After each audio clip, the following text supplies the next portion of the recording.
When you start messing around with ideas that people aren't comfortable with in the past, it's been kind of dangerous, you know? Yeah. This history of the Templars is pretty crazy. You guys got persecuted. First of all, how are you associated with the Knights Templar? So I'm the Grand Master. I'm the Grand Master of the Order of the Sovereign Temple of Initiates, which is just like a modern conglomerate of different Templar lineages. When I say lineages, when the Templar Order was suppressed in 1307, it had to go underground. Mm-hmm. And it survived in different pockets. Right. In different areas, and those pockets kind of grew independently, and at different periods of time they've kind of come back together, and then at other times they've separated again. And so there's about half a dozen strains of Templar lineages out there, and but they all come together in the Order of the Temple of Sovereign Initiates, which is I'm the head of. So, and how did you get into it from the beginning? Like when you were a child, or were your parents into this stuff? Yeah. My dad was. My grandparents were on both sides of my family, and I was brought into it at 8. So, how so? Were you initiated? Yeah, I was initiated. What was at 8. That like? Well, it was a page initiation. I thought, I was led into a council. There was a bunch of people and, dressed in cloaks and stuff. Adults totally freaked me out. I didn't know what was going on. And, I was put before this council. They basically said that I had fulfilled my duties of becoming a page, and I had to take an oath of chivalry, and then I had to kneel, and they dubbed me as a page. But I will tell you, as an 8-year-old, when you see a guy coming up in front of you and you're kneeling and he has a big sword, I thought I was going to be like a sacrifice or something. It was terrifying at first. Did you have to kiss the silver head? No, I didn't have to kiss the silver head, but they lucky. They dubbed me, and that was the beginning of the journey. Yeah. Wow. So like, what was when you were being raised as a child? Yeah. Like, what kind of things did you guys do to like? I mean, obviously that was a pretty unique experience at 8 years old. But yeah, it was unique. I wasn't the only one going through it, but it was. I mean, we were given. Started out, we were taught to certain virtues that we're supposed to embody. It wasn't anything too esoteric. It was very, how do you perform humble service, and how do you act with humility and meekness in the world, and don't take yourself too seriously, and how do you do things without want or need of recognition. That type of deal. And later, it became a little more esoteric, because then you realize that what you're being humbled to is really your own higher self, your own higher spirit, your own the person you're striving to be, if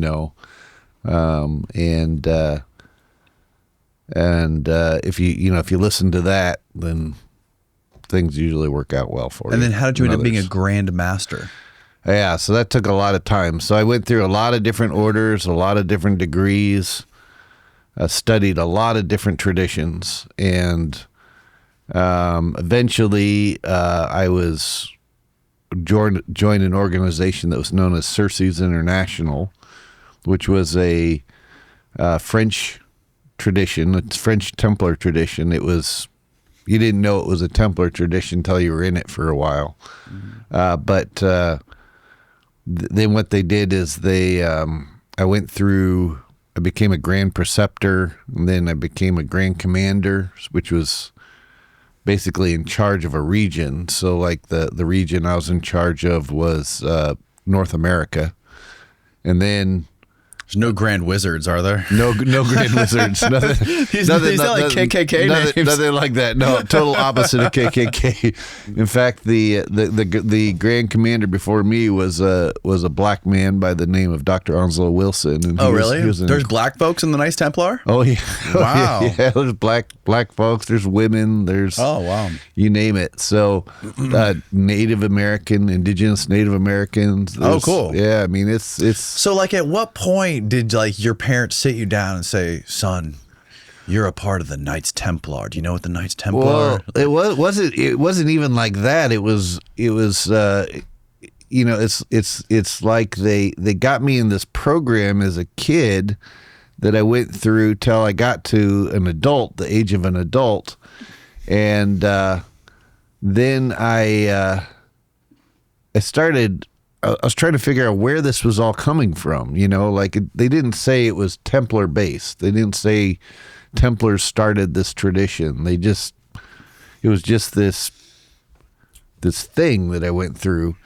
And, but then by the time I got an adult, I started looking into it more, and I started realizing there was this whole other movement behind it. And I remember one of my first things I was going to do was I was going to go. I realized it was somewhat connected with Freemasonry. Yes. So at 18, I was like, well, I'm going to try to go down to a Masonic lodge and see, you know, if I could get in and what that's about, what the connection is. And I remember I was in college. And I went to my mom's house and I was doing laundry in her, you know, at her house. And I said, you know, I'm thinking about becoming a Freemason potentially. And my mom said, oh, you know, everybody in your family belongs to that. You should talk to your grandfather. And I was like, what? I had no clue. And so then I went and talked to my grandfather. I found out my other grandfather was also very much involved. I found out my dad had been involved. And then it just kind of went from there. And within Freemasonry, there's the standard, what's known as the Blue Lodge, which is 3 degrees of where someone becomes a Master Mason. And then once they become a Master Mason, they can go into what's known as the York Rite or the Scottish Rite. And both of these systems have a whole nother series of degrees, but both of them culminate in Knight Templar degrees. And so I did that. I actually ended up doing both. Became a Knight Templar in the York Rite, became a 32nd degree Mason in the Scottish Rite. And then what kind of shit do you have to do to become that high level of a Mason? Like, what do you have to learn stuff? Do you have to? Yeah, you learn stuff. You have to memorize a bunch of stuff. You have to. Like what? They give you things to memorize so that that's basically like the outline of the ritual itself.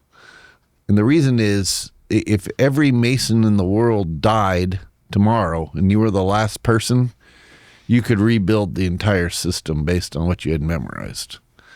And those degrees have within them moral instruction, but also they give you the keys for a number of things, including the science of alchemy, so you can make your own medicines. Oh, yeah? Yeah. And as well as the blueprints for rebuilding civilization should it collapse again. What kind of medicines can you make, or do you learn to make? Well, you learn the fundamental process of how you can take an herb, also how you can take a metal and break it down into a solution, get rid of impurities, and then turn it into something else, you know, that's good for you, that's more potent. So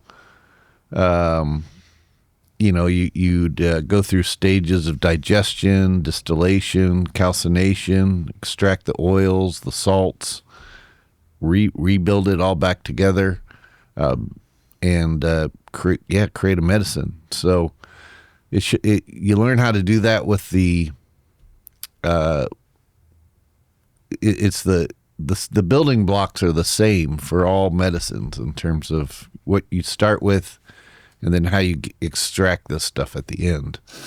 But you can also, one of the herbs or one of the plants that's emphasized within Freemasonry in particular is the acacia.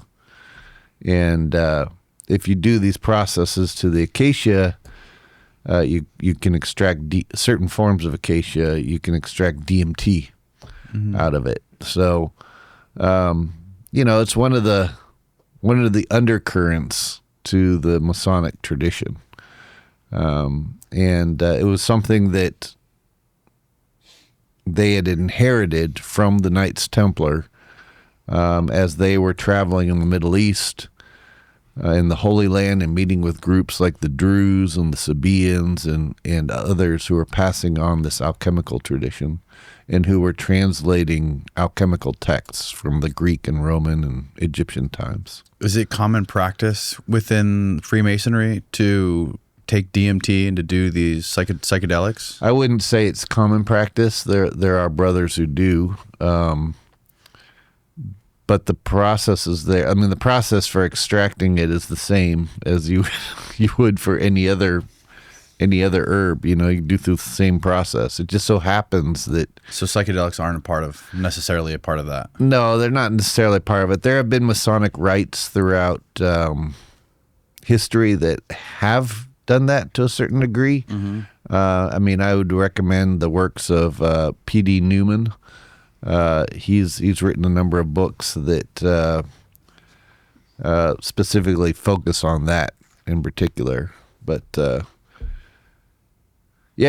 that's part of it. I mean, if I think there's a lot of subtleties in Freemasonry and the ritual that is they don't necessarily tell you directly what they're telling you, if that makes sense. You go through these initiations and they will subject you to weird things, and those weird things, they don't make rational sense. Like what? What kind of weird things? Well, it's just like for example, you may have a ritual where you only have one shoe on, and it's just, at first it may seem like a form of hazing, but then you realize it's actually they're trying to emphasize, your left side of your body, for example. And they're trying to, between the degrees, they're trying to bring you into balance with yourself. But they'll also talk about things that just don't make sense. Like one of my favorite ones is, there's a in the third degree there's a ship captain. They do these plays for the candidate, and in the third degree there's the ship captain, and it's there's these bad people that are trying to get on this ship to go to Ethiopia from Jerusalem, and most people don't think anything of it. And it's King Solomon's ship captain, right? And it's King Solomon's ship. And these bad people can't get on King Solomon's ship that goes from Jerusalem to Ethiopia. Well, you got to remember, Freemasonry largely standardized its rituals by the early 1700s. And there is no way to sail from Jerusalem to Ethiopia, right? You couldn't sail from Jerusalem to Ethiopia until the Suez Canal was built, which was recently, right? So then you have to ask yourself, well, what kind of ship is it? And the answer is, at the same time that ritual was being developed, there was a Freemason who was also a Templar by the name of Bruce. Bruce was his name, but he was with the Scottish Royal Society, and he had just discovered this new Ethiopian text called the Kebra Nagast. HelloFresh makes mealtime manageable, saving you from looking up all those recipes or all that time wandering through the grocery store. Just pick your meals and everything is delivered right to your door. Every meal is high quality with fresh ingredients, like produce that comes straight from the farm. They're constantly rotating recipes and meals with over 50 chef-crafted recipes to choose from every week. And they're customizable, so you can really get what you want. Save a bunch of time and avoid the crowded holiday season with fewer trips to the grocery store thanks to HelloFresh Market. There's over 100 add-on items you can add to your weekly box, like packable snacks, beverages, or breakfast. And if you have holiday travel or are too busy to cook, you can easily skip a week's delivery if you need to. I love HelloFresh because they have such a wide array of different meals and recipes. One of my favorite recent recipes that I tried the other night was the Parmesan crusted trout. It was a flaky trout fillet spread with savory garlic Dijon sauce, and it was sensational. And the coolest thing about HelloFresh is that you get all these amazing meal options from fish and chicken, and it's just the way they prepare it with the different flavors and finishes, stuff you've never even thought about before or you never even think about trying unless you were at like a 5-star restaurant. Get 10 free meals at hellofresh.com/freedanny. Applied across 7 boxes. New subscribers only. Varies by plan. That's 10 free HelloFresh meals. All you got to do is go to hellofresh.com/freedanny. HelloFresh, America's #1 meal kit. And in this text, it talks about King Solomon's flying ship and how King Solomon would fly from Jerusalem to Ethiopia in this flying ship. And who wrote this? It's an ancient Coptic text. What's the name of the text? The Kebra Nagast. And it's Kebra? Yeah, Kebra Nagast. It's Ethiopian. Nagast. Yeah, it's an Ethiopian text. Oh, here you go. Yep. And in it talks about King Solomon's flying ship and how he would travel in a few hours, which would normally take people several days. Can you find when was this written, you know? Well, go to Wikipedia. It was first discovered and translated in English in the 1700s, early 1700s. Oh. He had done it for the Scottish Royal Society. But the text is believed to be, quite ancient and something that was preserved by the Coptic Church there. And but the fact that it talks about King Solomon's flying ship, that's really what is being emphasized in the ritual. So here's this Masonic ritual from the 1700s that is emphasizing King Solomon's flying ship that would allow you to go from Jerusalem to Ethiopia by flying. So, interesting. Very interesting. And fun. Yeah. Very fun. And there's actually areas around the Middle East where there's big mesas that are known as the Thrones of Solomon. And according to the local legend, that's where Solomon would land his ship, was on top of these. Oh, really? Yeah, these what kind big of ship plateaus. do you think it was? I don't know. I can only guess. What's your best guess? Well, I will say this. King Solomon was known in particular for the manufacturing of manna in the Bible. Manna was this mysterious substance. In fact, it says that King Solomon received 666 talents of gold a year in exchange for this.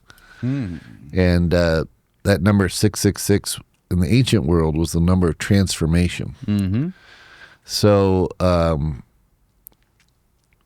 as a Templar, we're pretty sure we know what that manna is, and it's gold that's been converted into a monoatomic state, where it turns into this white powder that's the Egyptians have depicted all over their temple walls. And this mana is superconductive when it's converted to this state. And it causes things to weigh less. Like a container holding the mana will weigh less than a container filled with nothing. The same container filled with nothing. So it's causing a weight displacement or an anti-gravity effect. And this is why the mana was stored in the Ark of the Covenant, which would have weighed several tons, but 2 people could carry it with rods, right? Because it was causing the weight displacement. And we find the same word mana all over the ancient world associated with flying craft. Really? Yeah. So where? So like in India, these flying craft that are found in the Vedic texts are known as Vimana. In ancient Sumer, the flying craft that the Anunnaki or the sky gods were flying around in were known as Shimana. We find the same word in Polynesian cultures as being mana. And they said the mana was used to move their giant moai sculptures and stuff. In Buddhist traditions, it's not called mana, but it's called mani. Or chintamani. But it's I didn't know these languages shared similar roots. They do, yeah. Which proves that there was a... What about in Hebrew? Is there a word for it in Hebrew? In Hebrew, it's mana. Yeah, mana. Because I know for a fact there was there's this author John Allegro who wrote a book called Sacred Mushroom and the Cross. Yeah. And the basis of his whole book was connecting root words or connecting Sumerian roots to Hebrew roots, try to figure out what was going on. But one of the foundational problems, I think, with his book is that none of the Hebrew roots do not match any of the Sumerian roots at all. Like they're completely separate languages. Yeah, they have to, in order to trace Hebrew, you have to go back to Egyptian. Now, there's a lot of Jewish listeners who may not like that idea, just because there's been tension between Egypt and Israel over the centuries. But in fact, if you look at the Egyptian hieroglyphs, so if you look at the letter hieroglyphs, the hieroglyphs for each letter, for example, the letter M in Egyptian hieroglyphs is an owl, right? It's the hieroglyph is an owl. Well, you can trace that into the Phoenician, which is like the cousins of the Egyptians. And in the Phoenician, the letter M looks like the top of the owl's head. And then if you take that Phoenician, it becomes Hebrew. And the letter Mem in Hebrew looks just like that owl head that came from the Phoenician. So you can trace it directly. You can do that with all the letters. And there's a lot of words in the Egyptian, ancient Egyptian, that are the same today in Hebrew. Interesting. Yeah. So it actually goes back to the Egyptian. But an example of that is, for example, in ancient Egypt, the word for truth is mat. All right? Mat means truth or universal order. And in Hebrew, the word for truth is mat. So it's the same word. And in fact, the word for I'm sorry, mat was the word for truth in Hebrew is Amat, Emmet, Emot, but it's very similar to Mot. Okay.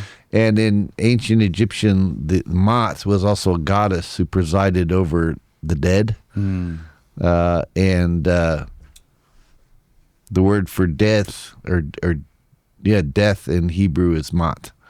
So it's tied in. It's just people aren't used to looking at it that way.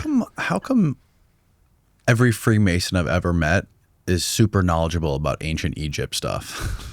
Well, it's I think we all acknowledge it goes back to that. I mean, so one of the things that happened is when the Templar Order was formed, it was formed about 1096. Yeah. By 1118, it was setting up shop in Jerusalem.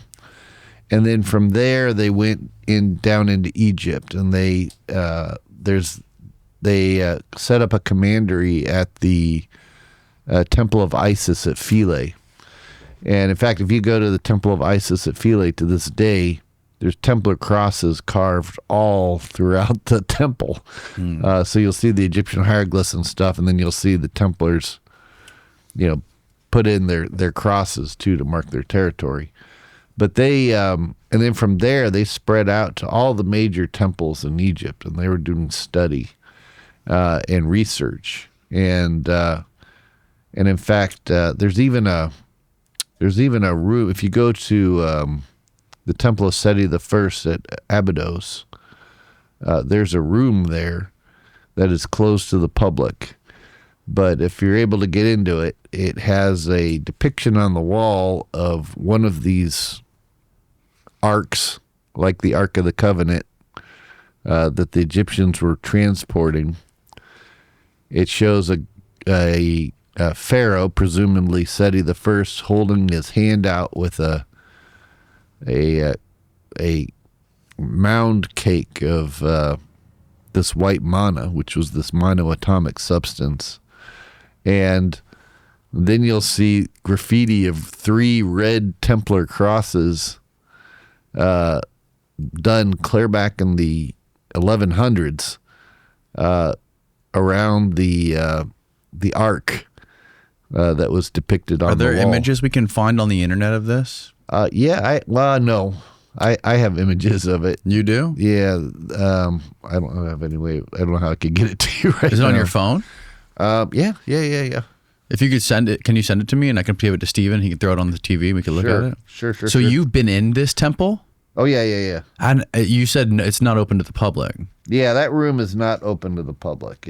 And why not? Why wouldn't it be open? There's a couple reasons. One is because of the red Templar crosses on it. Mm-hmm. The Muslims, it's a Muslim country still. Egypt's still a Muslim country, and they're not, they're not comfortable with the cross being depicted anywhere. Really? Yeah, that's that's one, because they don't believe that Jesus died on the cross. In the Quran, it says that someone else was. It says that the people were taken in by an appearance, but here we go. Hang on. So this is you. Yeah. So and then you see those 3 red crosses on the wall. Yeah. And then between them, I mean, it's pretty faded, but you can zoom. Yeah. If you go up between the crosses, the 3 crosses, that's an ark right there on the.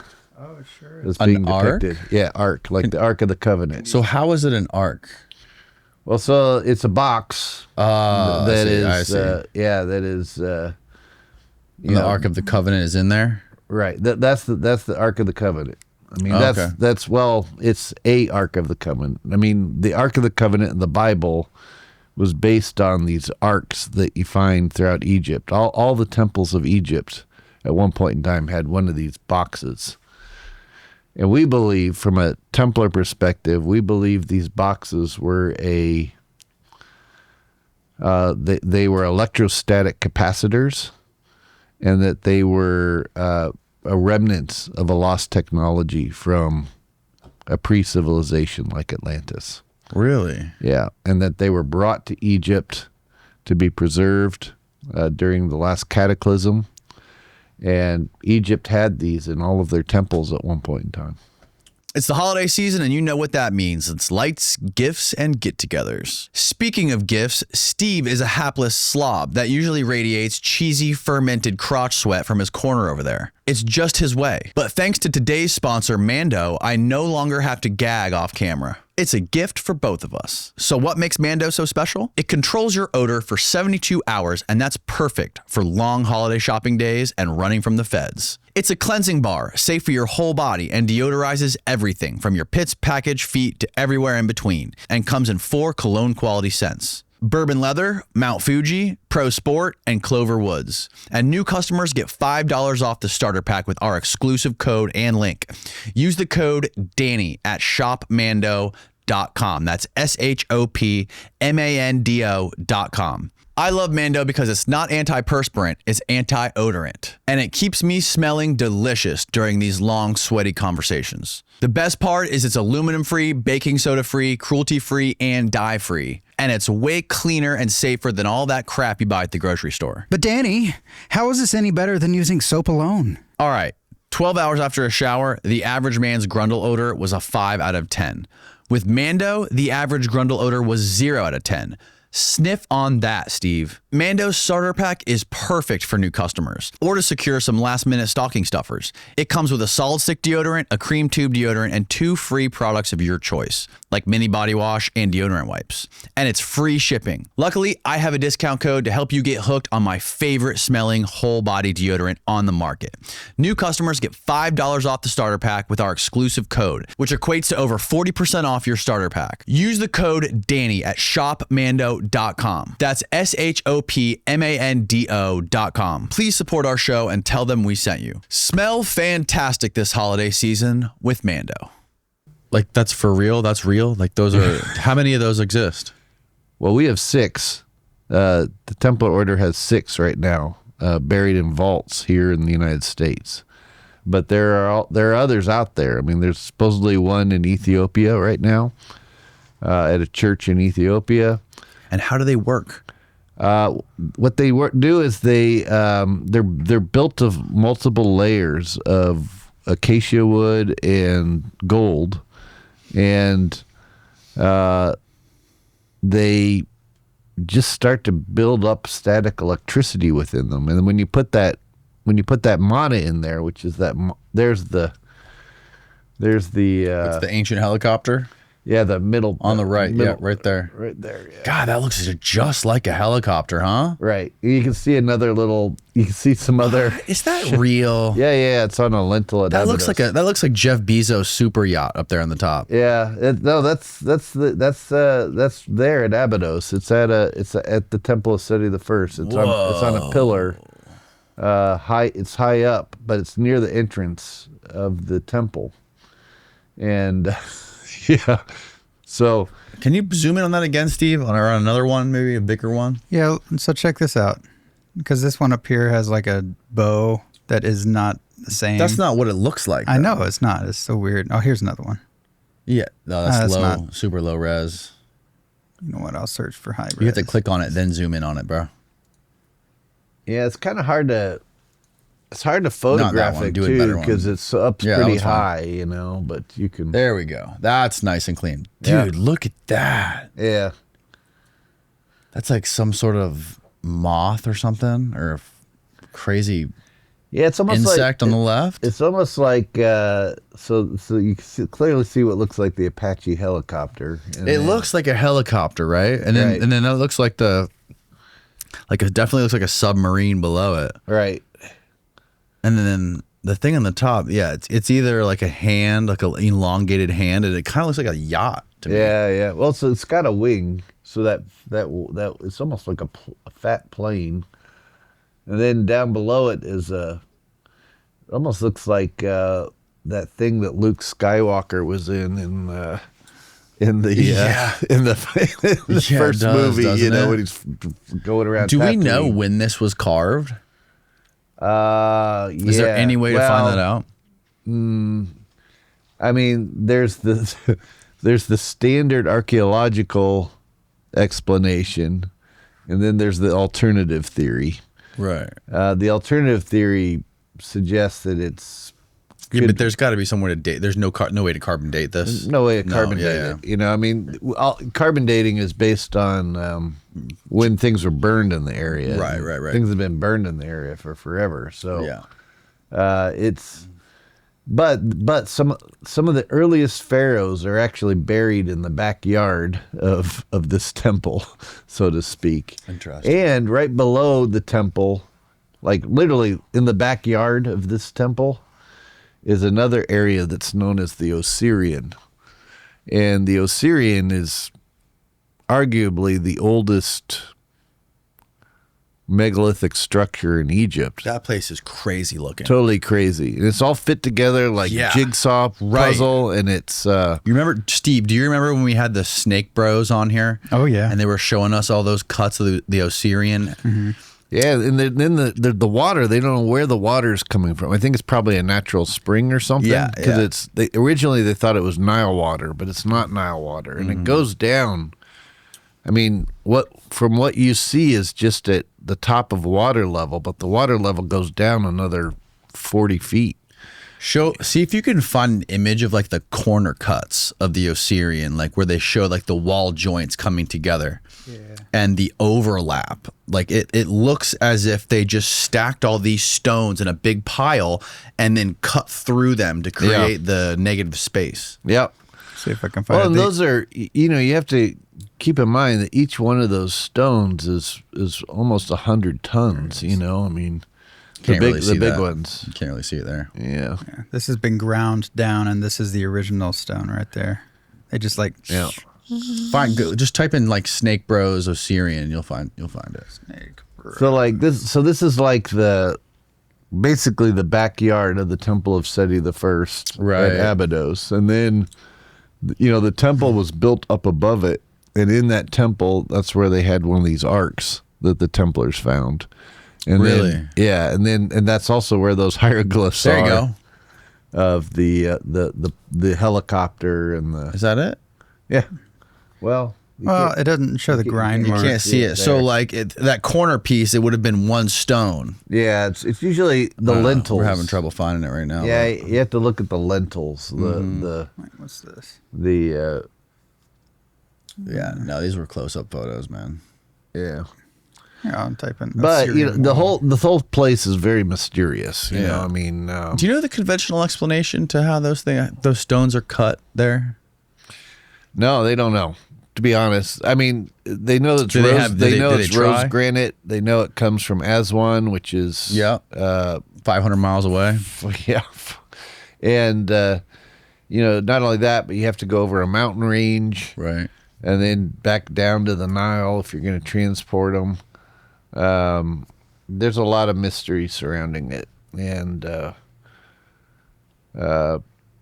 it's to this day. I mean, it's they don't know where the water's coming from. I'm assuming it's a natural spring. Yeah. But again, so at that level where you're seeing it, that water level, it goes down 40 feet. Right. Even Right. below that, so it's a huge structure. They gotta and send it's- scuba team down there. Yeah, See what's down there. yeah. It's I am under the opinion.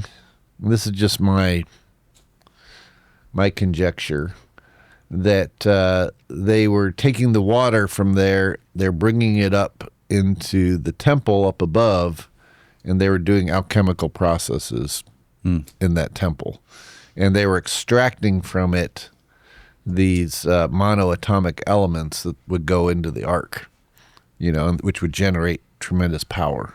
That's my take on it. Now, as far as cutting those stones, there is a process, and I recently revealed this to the Egyptian antiquities.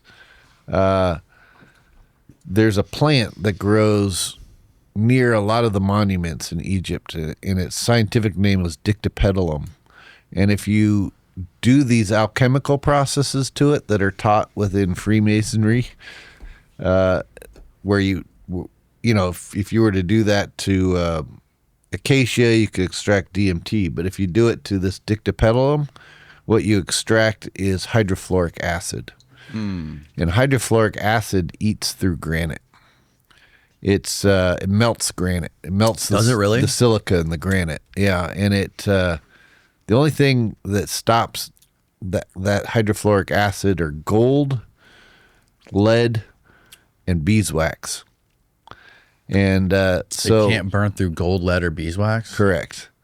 So I think, I know what they probably did with a lot of the etching on granite was they would create a beeswax, they pour beeswax over it, and then they'd cut out and create a template for what they wanted to be burned into the granite. Interesting. And then they just put a wash of the hydrofluoric acid on it, and it would eat away into it and etch it.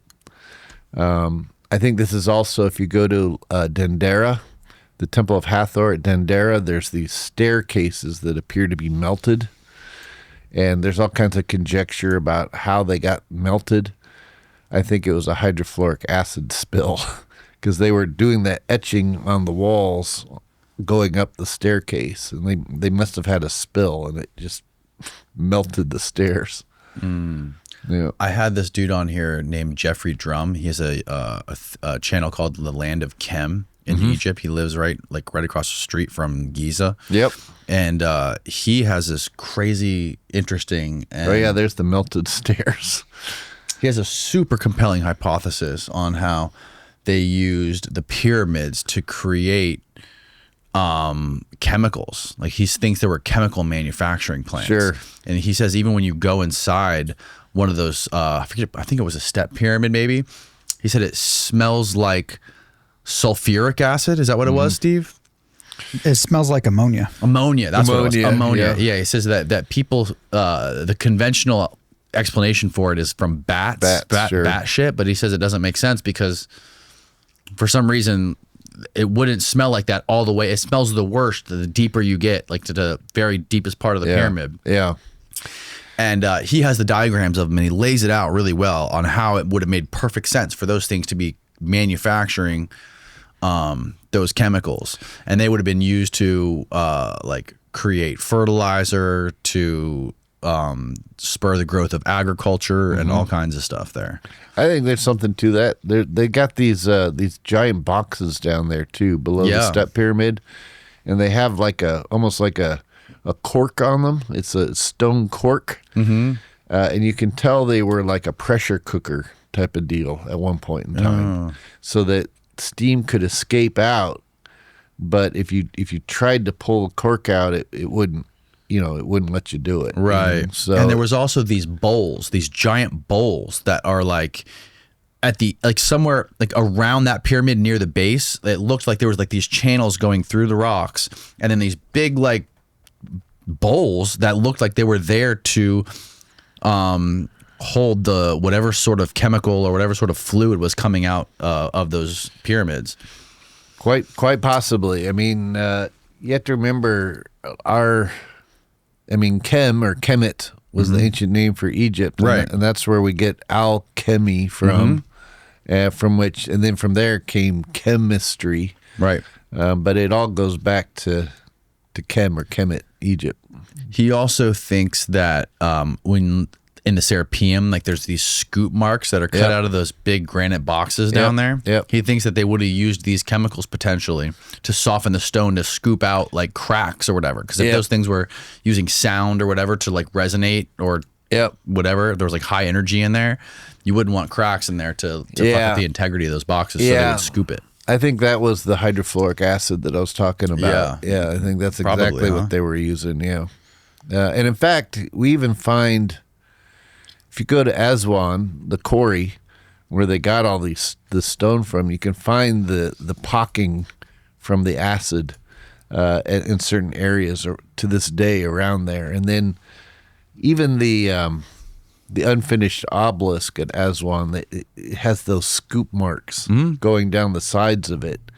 And I think that was just where they would pour the acid down, and under it too, right? And under it, yeah. And then that's how they would start to shape it. And I'm sure that's what was going on.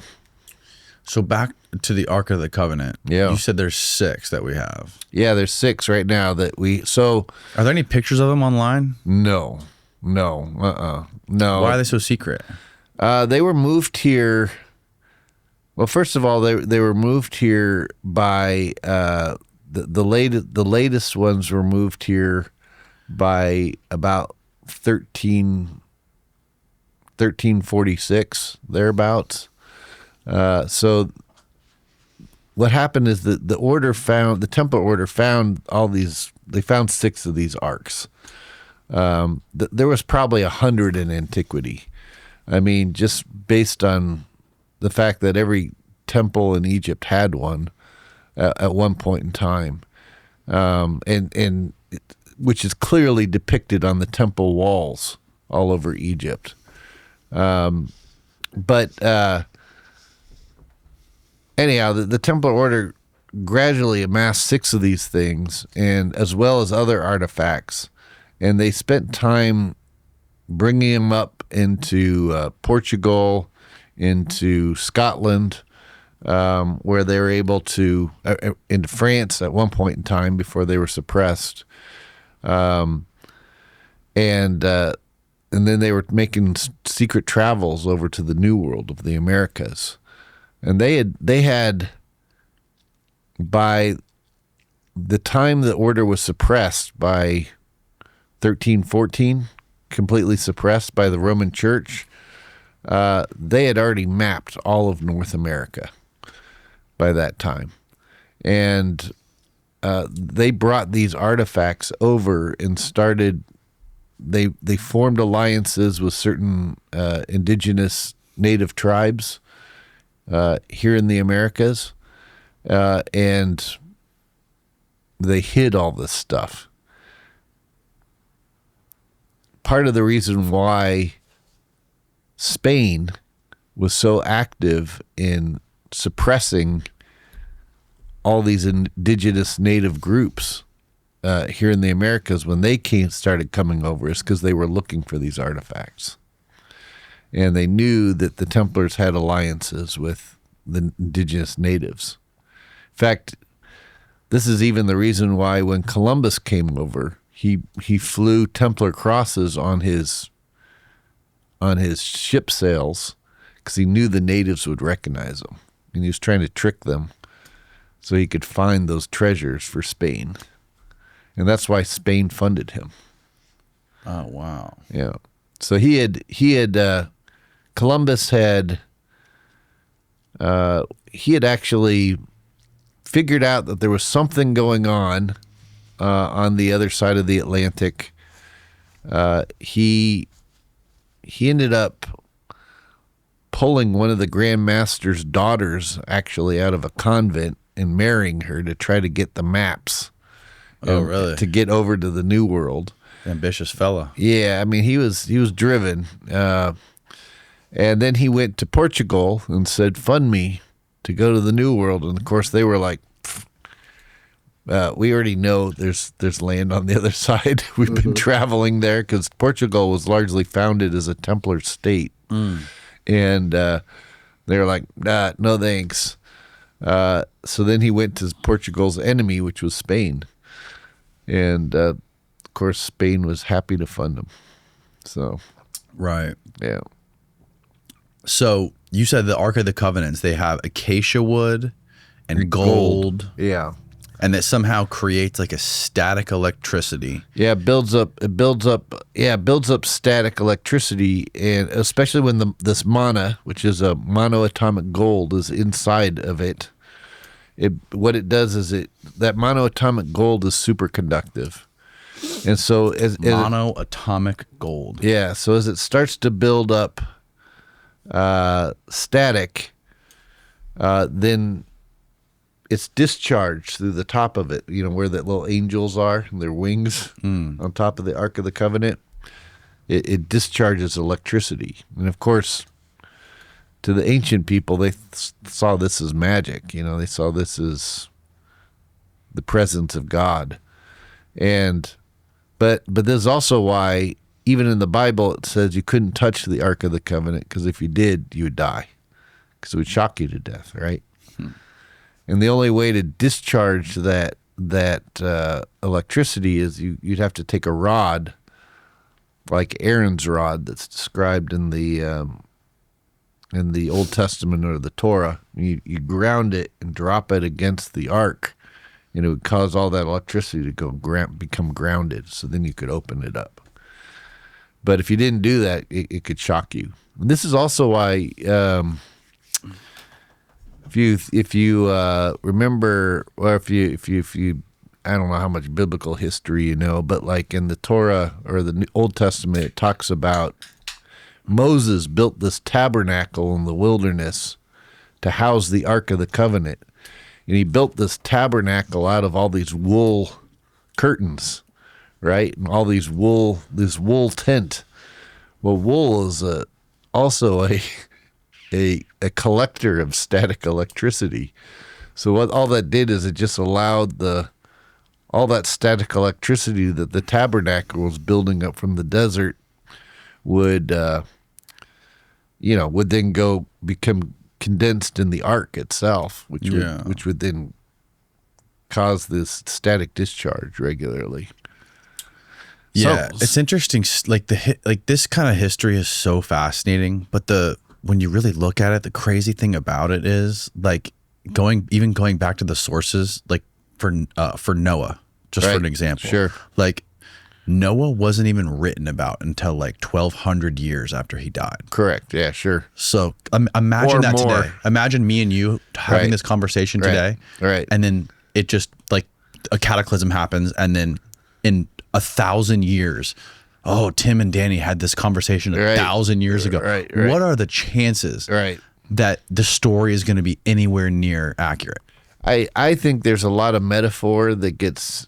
The story of Noah is a good example. I mean, we know there's flood myths all over the world, and the Noah story is just one of them. Mm-hmm. But in the story of Noah, there's it's obviously the earth is people become corrupt, they say, and then a flood happens, right? Yeah. And which wipes out civilization, and then Noah and maybe a few other people survive it, but in that story, that was written. That was first written in the Septuagint? Correct. Yeah. Okay. For Genesis. Yeah. It was one of the early books of Genesis. So, which is 350, something like that? Steve, can you find out when the Septuagint was? Yeah, and it was originally written. It was called the Septuagint because it was originally written in Greek. Yes. And then they translated it back into Hebrew, which is kind of interesting. Oh wow! But that's a lot of people don't like. A lot of people don't say that. A lot of people. Most scholars, if you will, believe that it was originally Hebrew and translated into Greek. Right. But I've had a lot of people on here debating this fact, and the biggest argument for it is that Greek was a much deeper, richer, complex language than Hebrew. Right. And Greek had like 1.2 million unique words. Right. Hebrew only has 7,000 unique words. So how do you take my question is, how do you take a language, if something was written in a language, right, that only has 7,000 unique words, and how are you going to translate it into something that has over 1 million, that has more complex, that uses one word to convey multiple words? Like if you could, there's words that you can use, that you can take in Greek, right? Right. And it would take 3 words in Hebrew to make that one word in Greek. Right, exactly. Yet Greek has like 1,000 times more words. Yeah, well, and there's, the common story is that the Greeks were concerned that Hebrew was going to become lost.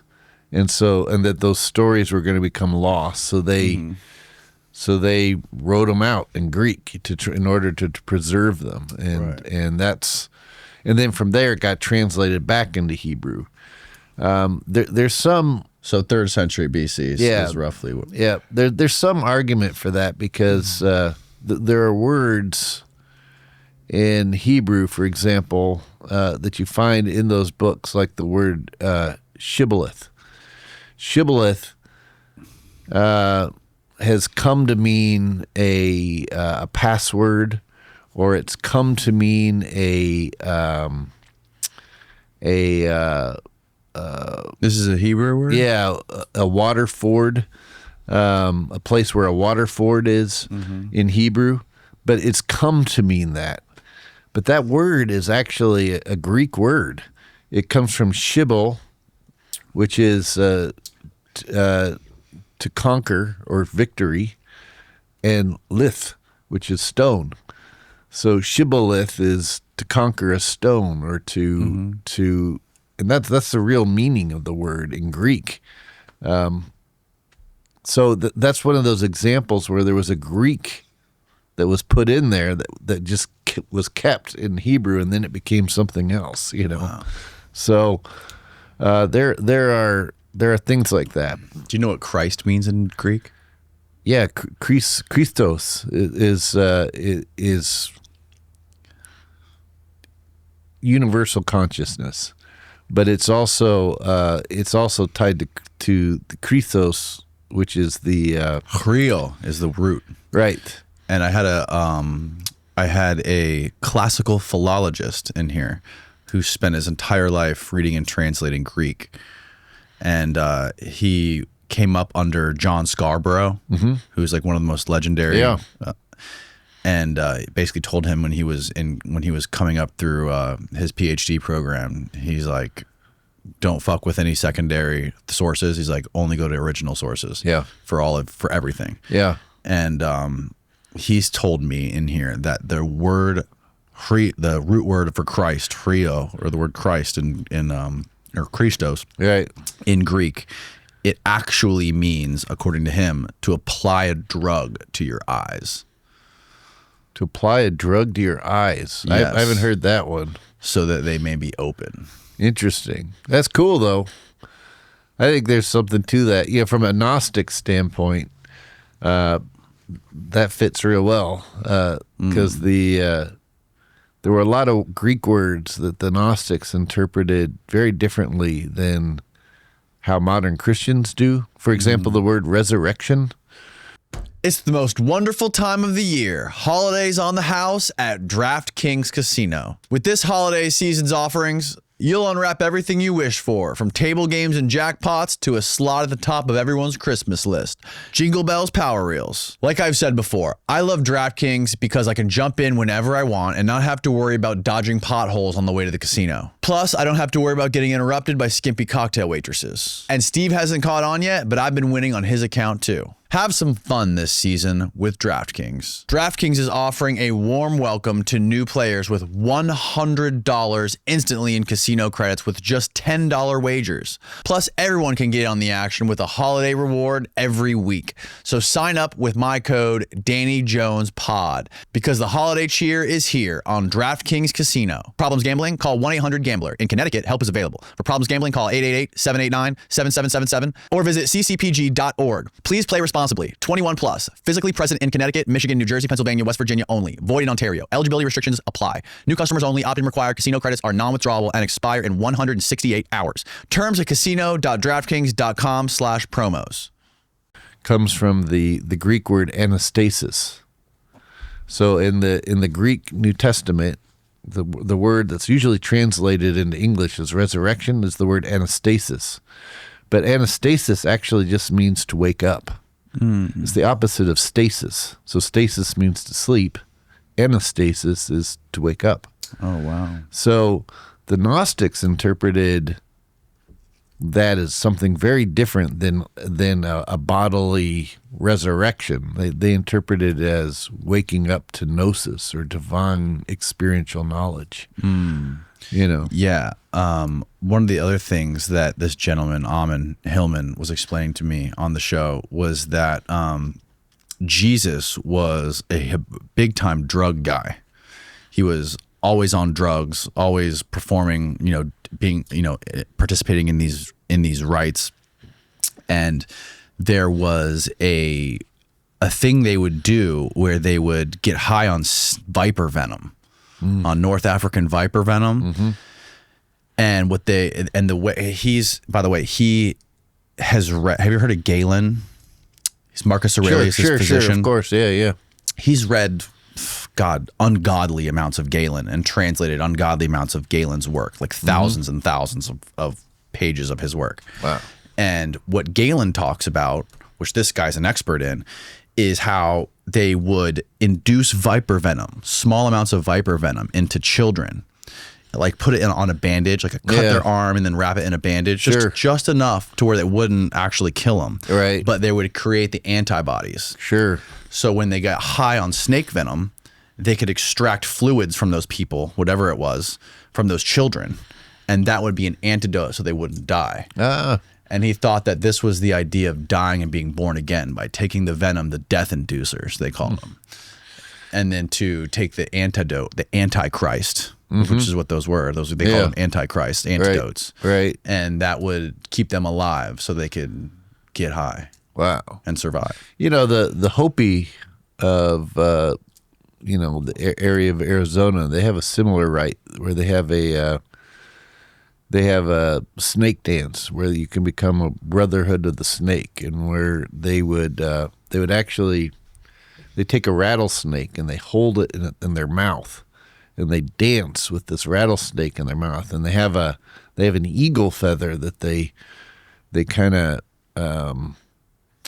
stroke the snake with to keep it calm while they're dancing.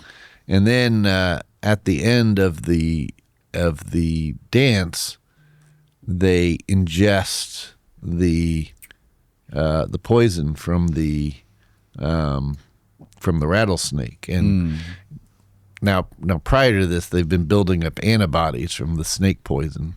Right. But then they drink actually some of the snake poison. Right. And if they survive it, then they're in the brotherhood of the snake at that point. Wow. But it's a similar idea. Yeah, very similar idea. That's interesting. I have to look. What is that called again?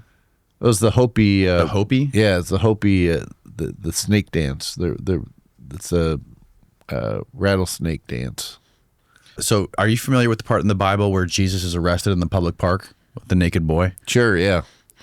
Yeah, I think that was actually an initiation that was going on. That's what this guy says. So, well, not necessarily. What Ammon believes is basically and then to clarify, like from what my understanding is of what a classicist does. Yeah, is their job is to go back in the time machine, find texts.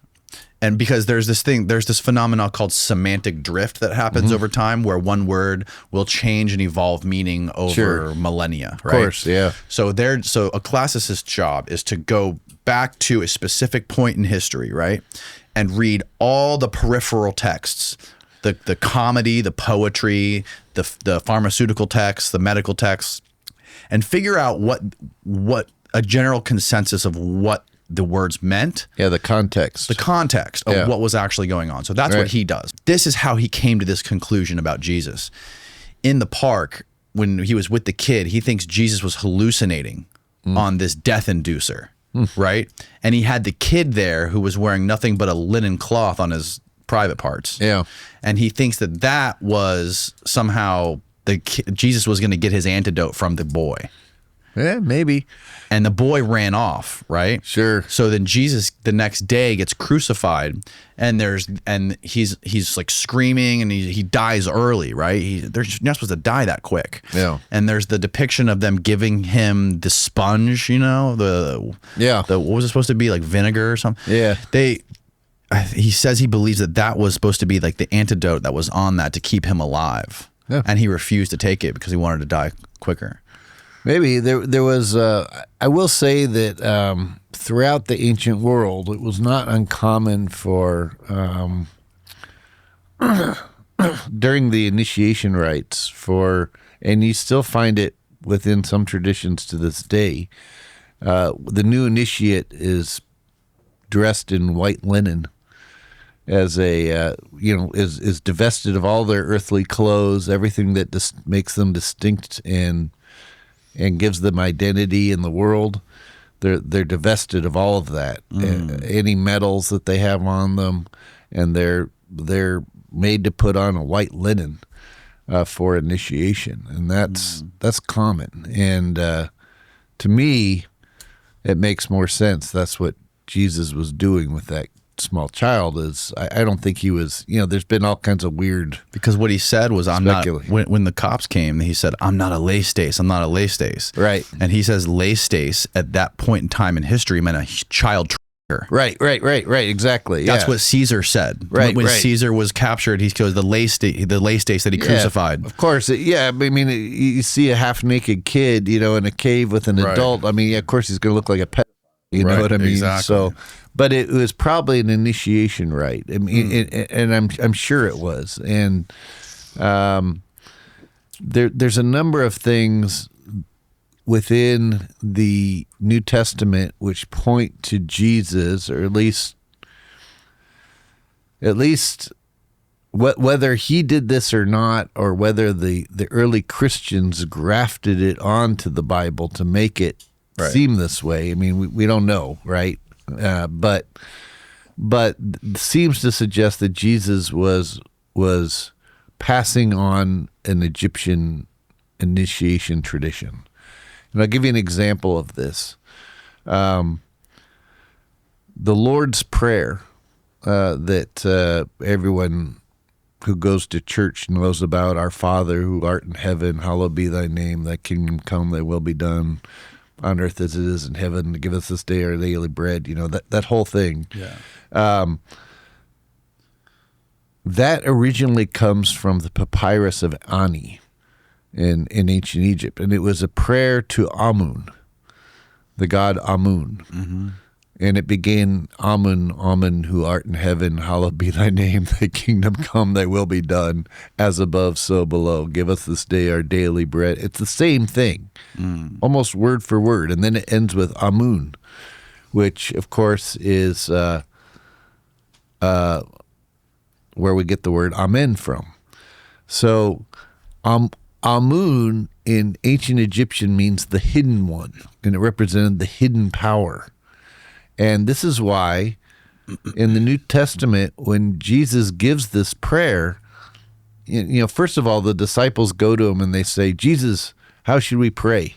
Yeah. And he says, well, first of all, don't go to church and be seen praying like a hypocrite. That's what he says. They never quote that part in church, right? Right. Yeah, they left that part out. Right. He says, instead, find a hidden place in your home, like a closet. Go in there and give this prayer. And then he gives the Lord's Prayer. So he's telling the disciples to become the hidden one, to go hide in a closet somewhere in their home and give this prayer, which literally Amun is the prayer to Amun, which literally means the hidden one. So this is just one example of many in the New Testament where early Christianity or Jesus himself was quite literally borrowing from this Egyptian tradition and was trying to preserve it. And other examples are the gold, frankincense, and myrrh that Jesus received as a baby. Those are what every pharaoh is buried with. Gold, frankincense, and myrrh. Correct. Yeah. It's and they all had symbolic meanings to themselves, but the fact that the three wise men were probably the three stars of Orion's belt, which pointed to where the sun rose on December 25th. And those three stars of Orion's belt, Orion itself was associated with the god Osiris. And he was the one that there was the same story of him being born in a cave surrounded by animals. He was presented gold, frankincense, and myrrh. Yeah. This was all ancient Egyptian stuff that then got grafted onto the New Testament by clearly the people who did it were trying to perpetuate that Egyptian tradition. There was something I was reading this morning. Steve, I sent you a link to this this passage, or it was a write-up. It was called The Questions of Mary. Are you familiar with this? The Questions of Mary? No, but I know Mary. It's one of those links I text you. Mary is another that's a common Egyptian name that you find. Yeah. Oh, this is it. The Lost Greater Questions of Mary. Can you zoom in on this a little bit? Yeah, this is crazy. So it says, this is Bart Ehrman's podcast, or not podcast, his website. It's a blog article on there where he's writing about this thing that happened with Jesus and Mary. He said one of the great questions for scholars is whether such book ever really did exist, and it's mentioned only once in ancient literature in a highly charged polemical context by Epiphanius of Salamis, a Christian heresy hunter who was prone to exaggeration and fabrication, who was incautious at best in his attacks against heretical sects in his book, The Panarion, Medicine Chest. In it, Epiphanius supplies the antidotes for the snake bites of heresy. Wait, is this the one I said? Go scroll down. There was, keep going. Okay, here we go. For the Gnostic Philibonites, this text and their corresponding rituals related to their doctrinal views that humans represent divine sparks entrapped in human bodies which need to escape. Human procreation perpetuates the state of entrapment by providing an endless supply of bodies as prisons for the sparks of the divine. The solution to the problem then was to engage in non-procreative sex as shown to Mary Magdalene by the Savior himself. One odd night on a mountaintop, and here's the quotation for the text from Epiphanius. The first sentence obviously is Epiphanius himself explaining what the book is, which is called, okay, so the book is called The Greater Questions of Mary. They indicate that Jesus gave a revelation to Mary, taking her to the mountain as he prayed, and then extracted a woman from his side and began having sexual intercourse with her. Then he gathered his seed in his hand, explaining that this is what we must do in order to live. When Mary became disturbed and fell on the ground, he again raised her and said to her, "Why do you doubt, you of little faith?" Wow. Somehow I think this one never had much of a chance of getting into the New Testament. Yeah. Well, he was kind of a perv, man. Yeah, there were a lot of Gnostic and apocryphal texts, that suggest all kinds of interesting things with Jesus and Mary and others. I mean, some people believe.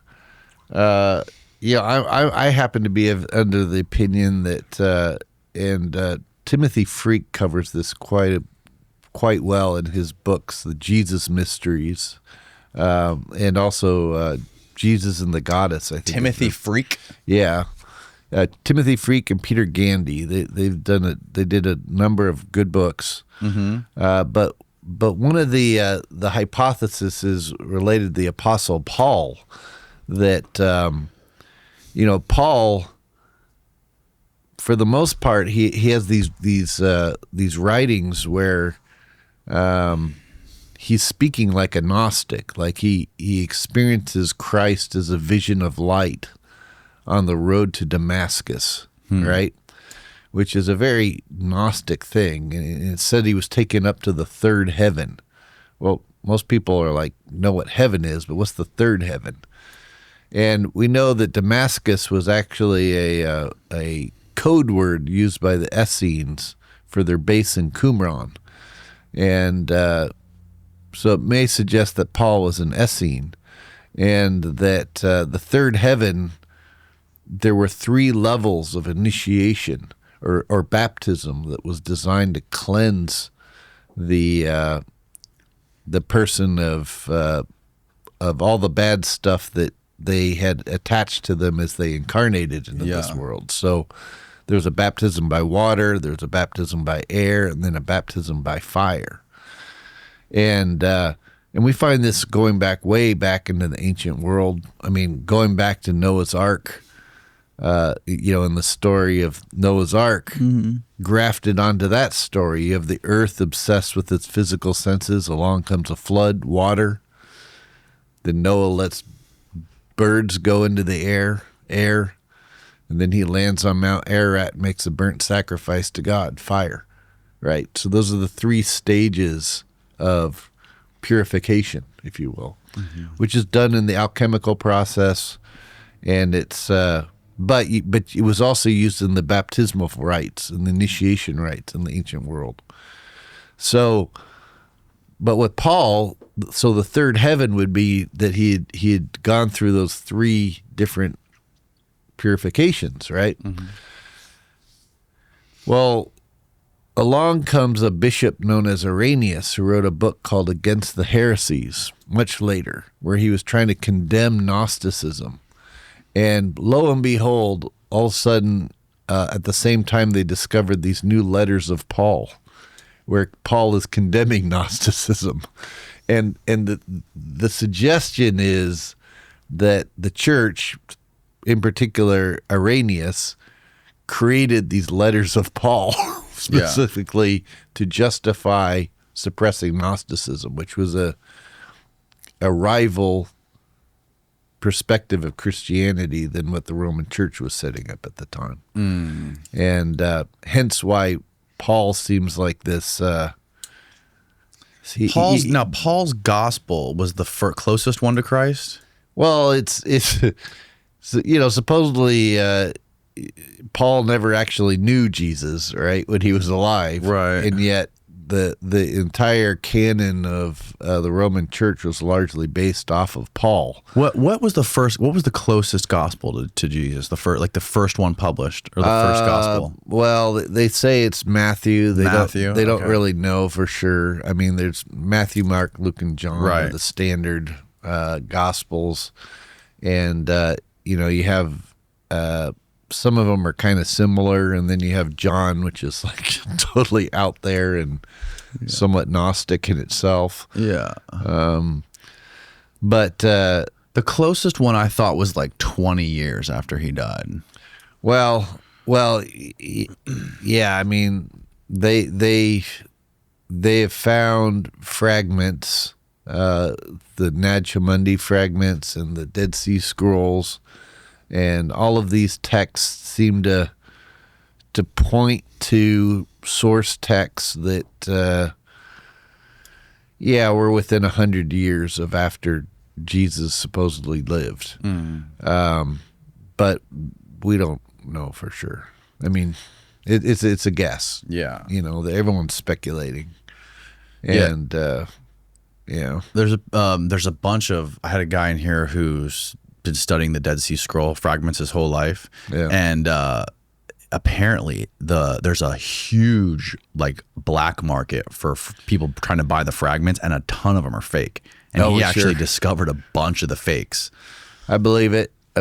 There's also been some that they haven't released them all. The ones that they found, they kind of gradually release them, and part of that's because, and every once in a while they get leaked. And as they come out, part of the reason why they don't release them is because they contradict modern theology. I mean, Right. there's some great astrological information on some of them. For example, Right. Another thing, and then they were mostly in Hebrew. I think if there was a very small percentage of them that were in Greek, Right. and maybe some Aramaic. And the interesting thing about the Hebrew, like going back to what we were talking about with the Septuagint being the original written in Greek, right, is that there was so much more Greek literature around in the Library of Alexandria. Like everywhere was Greek. There's literally, I mean, we have the Dead Sea Scrolls during that time period that's in Hebrew. right. There's nothing else in Hebrew. Right. That's right, it. Right. That's it. That's right. And then the Nag Hammadi, some of those texts, I mean, they have some New Testament types of fragments, but they also have Hermetic texts, writings of Hermes that were right in there with them too, which suggests that this sect that was preserving this stuff they saw them as compatible, and that's a whole nother can of worms that no one likes to talk about, but the Hermetic texts were. How so? Why don't people like to talk about it? I think I'm missing something here. Because Hermeticism was a pagan form of Gnosticism. Oh, okay. and it was centered around Hermes, the Greek god Hermes. Yeah. And What was the deal with Hermes again?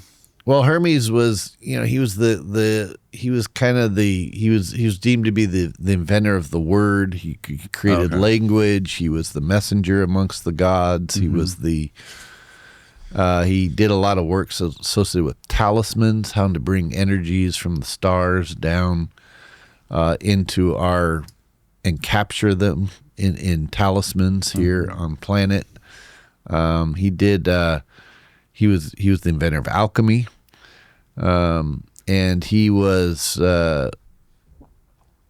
in some ways the Hermetic texts could be read in almost a Neoplatonic way, suggesting that all reality. One of the things that the Hermetic texts say is that all reality that we're perceiving is just mind stuff. It's the mind of the Creator. Like we're living in the mind of the Creator. And this matrix that we're in is in the mind of the Creator. And it seems solid and real to us, but just as the Creator's thoughts can change, so can matter change. Those Greeks were bombed on drugs, dude. Yeah, but it's right in line with what people like Maxwell Planck and Schrodinger and the other physicists of the early 20th century were saying too. Totally. This is all made up of mind stuff. No, yeah, you're right about that. So it's just the the Hermeticists were saying it thousands of years ago. Yeah. Yeah. So it's amazing that some of like the most mind-bending philosophical ideas came out of that period of time.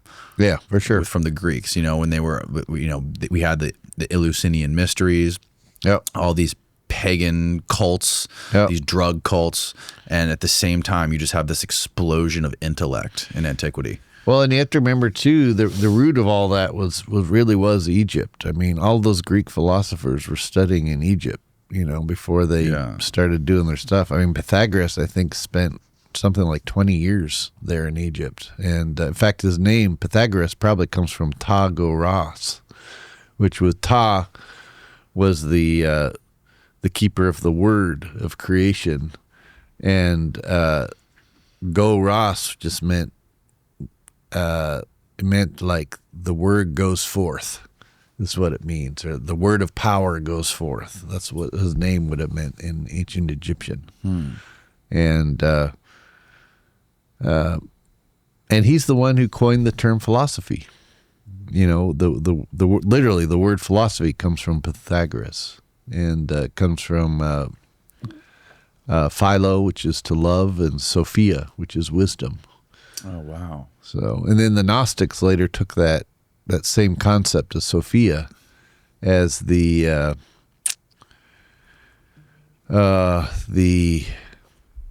as a symbol of the human soul that falls down to this earth, gets totally immersed in matter,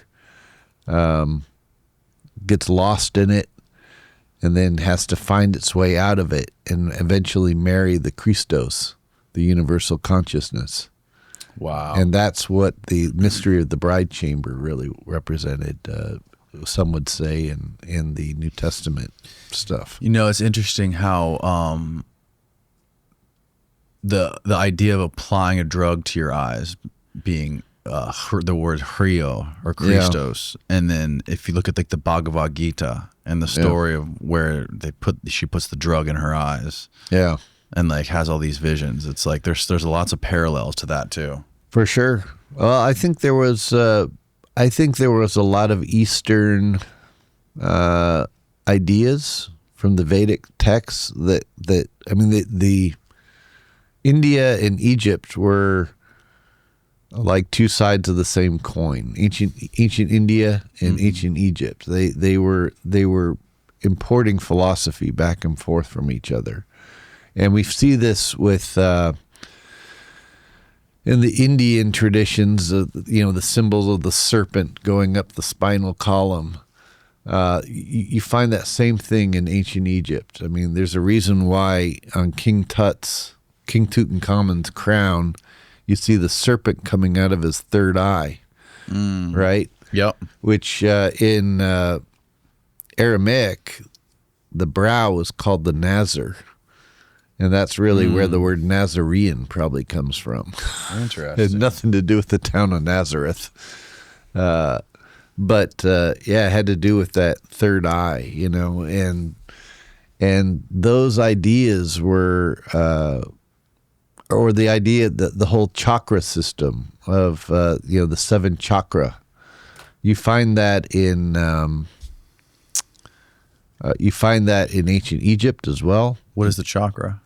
The chakra, Yeah. the 7 chakra that go up the spinal column. Oh. And there's 7 like psychic centers, and with the third eye being the 6th, and the 7th being the crown chakra. And this is really what, from a Templar perspective, this is really what what Revelations is talking about. It's the 7 seals that need to be opened. And with the opening of each seal, our old perception of the world dies off and our new perception opens up. Interesting. And if you take the first 6 chakra, each chakra has a certain number of petals on it. And the first 6 chakra have a total of 144 petals. And then the crown chakra is the 1,000-petaled chakra, and it's the powerhouse for the other 6.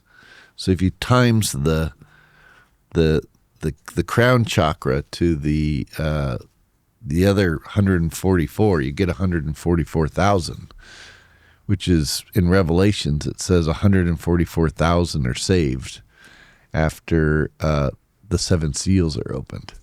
This is what it's really alluding to, and these ideas were you find it in the Vedic tradition, but you also find it in the Egyptian, and you find it immersed within the New Testament as well. So, what is this, Steve?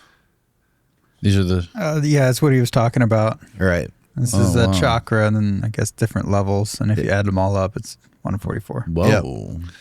And then above the crown chakra was known as the 8th sphere, which was known as the Agawad in the Gnostic tradition. And this was symbolically represented by the number 888, or by 8-sided structures. And if you take the name Jesus in Greek, every letter corresponds to a number. So if you replace the letter for its number equivalent in the name Jesus in Greek, it adds up to 888. So it's actually, his name itself is alluding to the Agawad, the 8th sphere above the 7 seals. Interesting. And that's the word Christ or Jesus? The word Jesus. Jesus. Yeah, Jesus in Greek. Yeah, if you look up Greek gematria Jesus, I'm sure you can find the breakdown of the letters and how the numbers they correspond to. But interesting. The gematria of the Greek name for Jesus is a trinity of 8s, which represents rebirth, regeneration, and salvation. The Greek name for Jesus is, okay, I can't read that. That's Greek, which is abbreviated as IHS, JHS, IHC, IHE. The ancient scribes and copyists of the New Testament used the abbreviated IE to refer to Jesus in Greek, which gave the name special sanctity. yeah. So there's all these number codes, that are within both the Old Testament and the New Testament, because Hebrew is the same way. It's alphanumeric. So every letter in Hebrew also corresponds to a number. Like the Aleph, the first letter of Hebrew is equated with the number 1. Bet or B Yeah. is equated with the number 2, and so on and so forth. So, yeah, it's pretty interesting. Yeah, it's super interesting. But this is all stuff that the Templars have been studying for Yes. the last 1,000 years. You know Right. what I mean? They started as they started digging as they went into Jerusalem in 1118. They were given property in an area that was known as King Solomon's Stables, which was right near the Temple Mount where the Dome of the Rock is. Yeah. And they started digging and doing archaeological work. And even though their stated mission was to protect pilgrims coming into the Holy Land, which they did, but really what they were doing was archaeological work. They were digging. They were digging all kinds of tunnels under the Temple Mount. And they were finding texts, and they were finding artifacts, and they were bringing this stuff. They were confiscating this stuff to protect it, to keep it from falling into the hands of the other crusaders, to keep it from falling into the hand of the invading Muslims, and then with this, they gained knowledge of it going back into Egypt, and so then they went into Egypt and started doing archaeological work there, and that's really what they were doing. They were finding texts that didn't fit in the standard biblical canon at the time, which was giving them a different perspective. Oh yeah. And they were meeting with groups like the Copts of Egypt, that were practicing a totally separate form of Christianity than the people in Europe were, and they met with groups like the Druze, which were Gnostics, that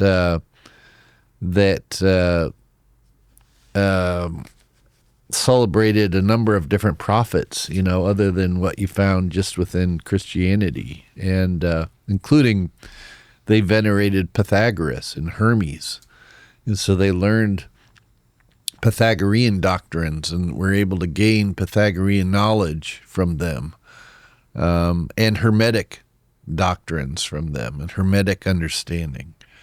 They met with the Sabaeans, who were passing on a tradition, some would argue going way back to ancient Egypt, related to studying the stars and aligning them with monuments.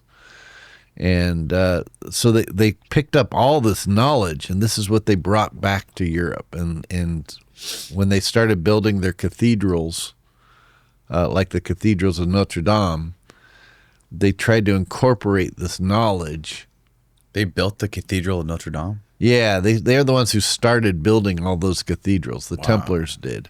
And it was with the money that they had amassed in the Holy Land, and the knowledge that they had. Yeah, my understanding of the Templars was that they were somehow tied into banking in Switzerland. Yeah, they did do that too. That was so... After they were suppressed, one of the places they fled to was Switzerland, and they helped to fight to create Switzerland, basically, and so the Swiss banks came out of that. It was part of the thing the Swiss banks came out of. And I thought, like, my understanding also was that the Inquisition on the Templars, when was the Pope or the King that came after them, both, because they wanted their money, basically. Yeah. The King, it was like the whole claim of what they were doing. They didn't really care about that. They just needed an excuse to take their money. Right, basically, yeah. So there were two things that were going on. Philip the Fair of France, he was, on the one hand, he wanted to become Rex Bellator, which was the war king, and he needed money to do that, and he owed the Templars a lot of money. He had taken loans from the Templar order, and so in order to deal with his debts and then also try to gain money, he had the Templar order suppressed. At the same time, Pope Clement V, who was Pope at the time and who arguably was put on the papal throne by Philip the Fair of France. Philip the Fair had he was trying to control the papacy. I mean, he had some control over it, but Pope Clement V, he wanted the Templar order to merge with the Knights Hospitalier, which were a rival order at the time to the Templars. And Jacques de Molay, who was the Grand Master of the Templar order, he didn't want to do it. He was like, no, we're a totally different thing than the Knights Hospitalier. We're not going to do it. But when the Templar order was suppressed, most of their properties ended up going to the Knights Hospitalier. The Knights Hospitalier later became the Knights of Malta. And so in many places in Europe, if you go and you find an old Knights of Malta building or a building that's being controlled by the Knights of Malta, in many cases that was originally a Templar temple that they had acquired during that whole process. And there was there's a parchment that is found, which is supposedly the original source of this sort of trial that went on with the Knights Templar. The Chinon parchment. Yeah, that's what it was, the Chinon parchment. I think that's a forgery. There's some weird stuff in there, man. They were saying that like during the initiations, like the Templars, they had to denounce Jesus and then make out with each other. Yeah, I think that was a later forgery. And the reason why I say that is because Napoleon had actually raided the Vatican archives on his campaign, his Egypt campaign. Actually, he stopped it in Italy to Rome. He raided the Vatican archives. He brought everything back to Paris. He was specifically looking for Templar documents, and he never found that document. Why was he looking for Templar documents? So, Napoleon was the illegitimate grandson of Bonnie Prince Charlie, who was the Scottish king in exile. Okay. And who was a Templar. And so he had an interest in Templarism because of that. I mean, that's not like widely known, but he was Bonnie Prince Charlie's illegitimate grandson, which is why his name Bonaparte just means basically of good blood. And he always said he was royalty, but he never presented anything to back it up. And this is also why he married a Merovingian princess, Princess Josephine. The Merovingians, of course, was the royal line of France. And there was some speculation that they were passing on an Atlantean tradition, of which Jesus and Mary Magdalene had been a part of, and their bloodline had been a part of. And that, so Napoleon wanted to be married into that. Add that to the fact that Napoleon's personal physician was Bernard Raymond Fabre Palaprat, who was the Grand Master of the Templar Order at the time. Wow. And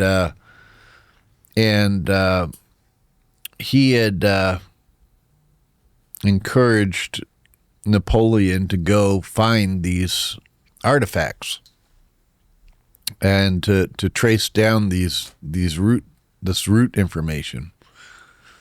So when Napoleon went to the Vatican and raided the archives, I mean, he set up a whole series of scholars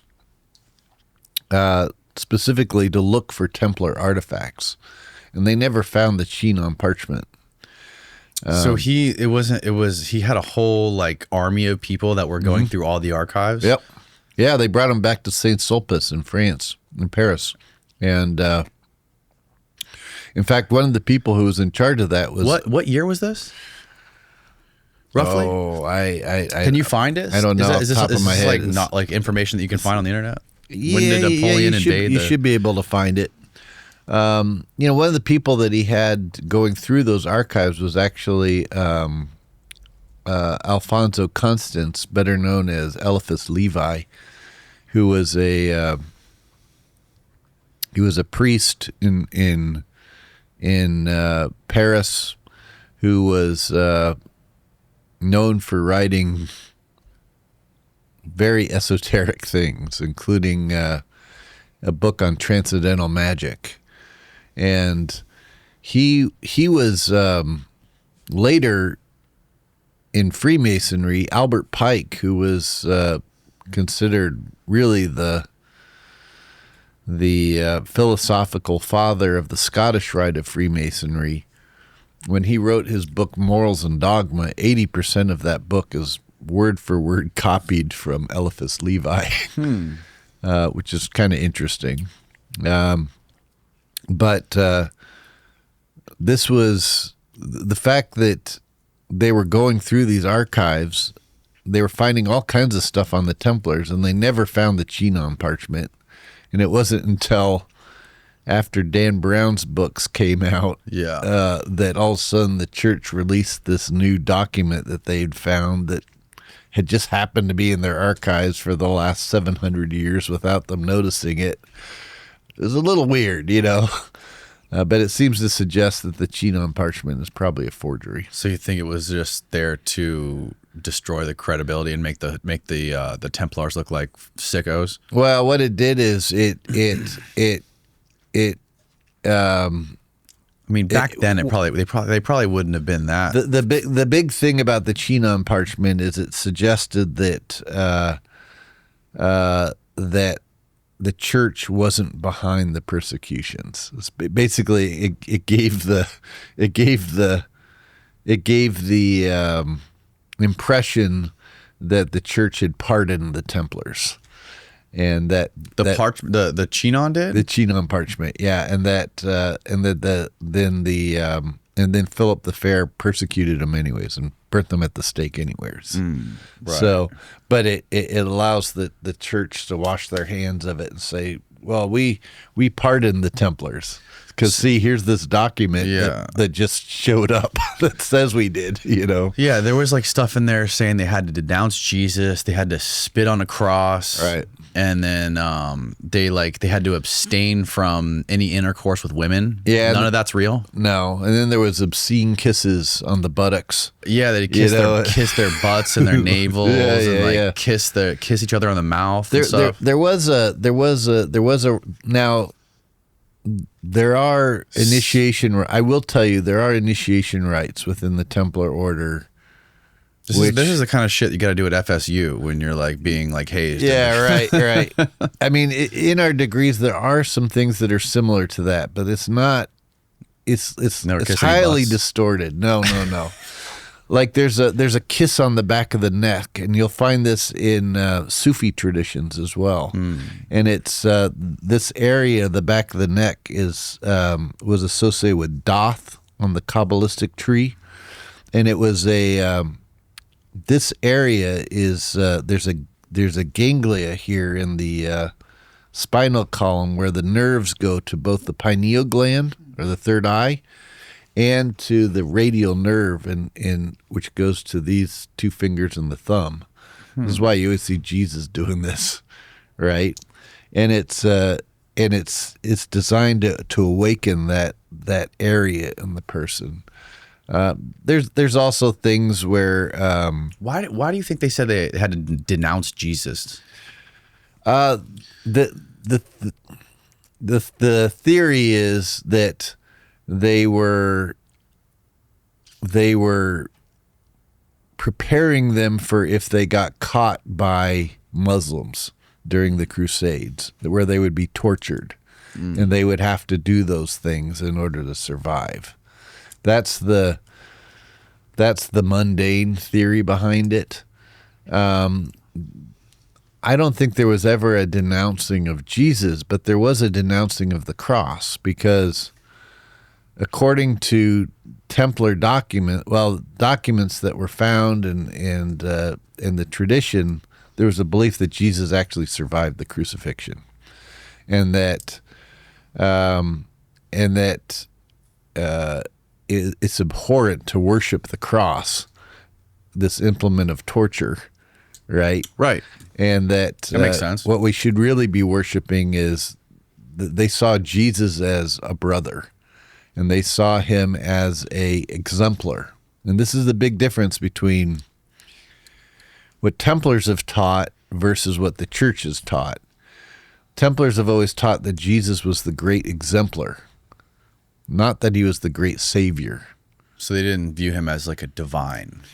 No, they saw him as divine, but no more divine than any of us, and that we all have the ability to do the things that Jesus did. In fact, even Jesus said that. He said, "Verily, verily, I say unto you, these miracles you see me perform, ye shall do also, and those even greater than these." Right? So he's saying anybody has the power to do these things through the universal consciousness, through the Christos. So Templars viewed Jesus as, when Jesus spoke as the Christ, he was speaking as the universal consciousness. And that anybody has the ability to access that universal consciousness and have that universal consciousness work through them and be able to do the same things Jesus did. Right. But it takes a certain amount of devotion and understanding and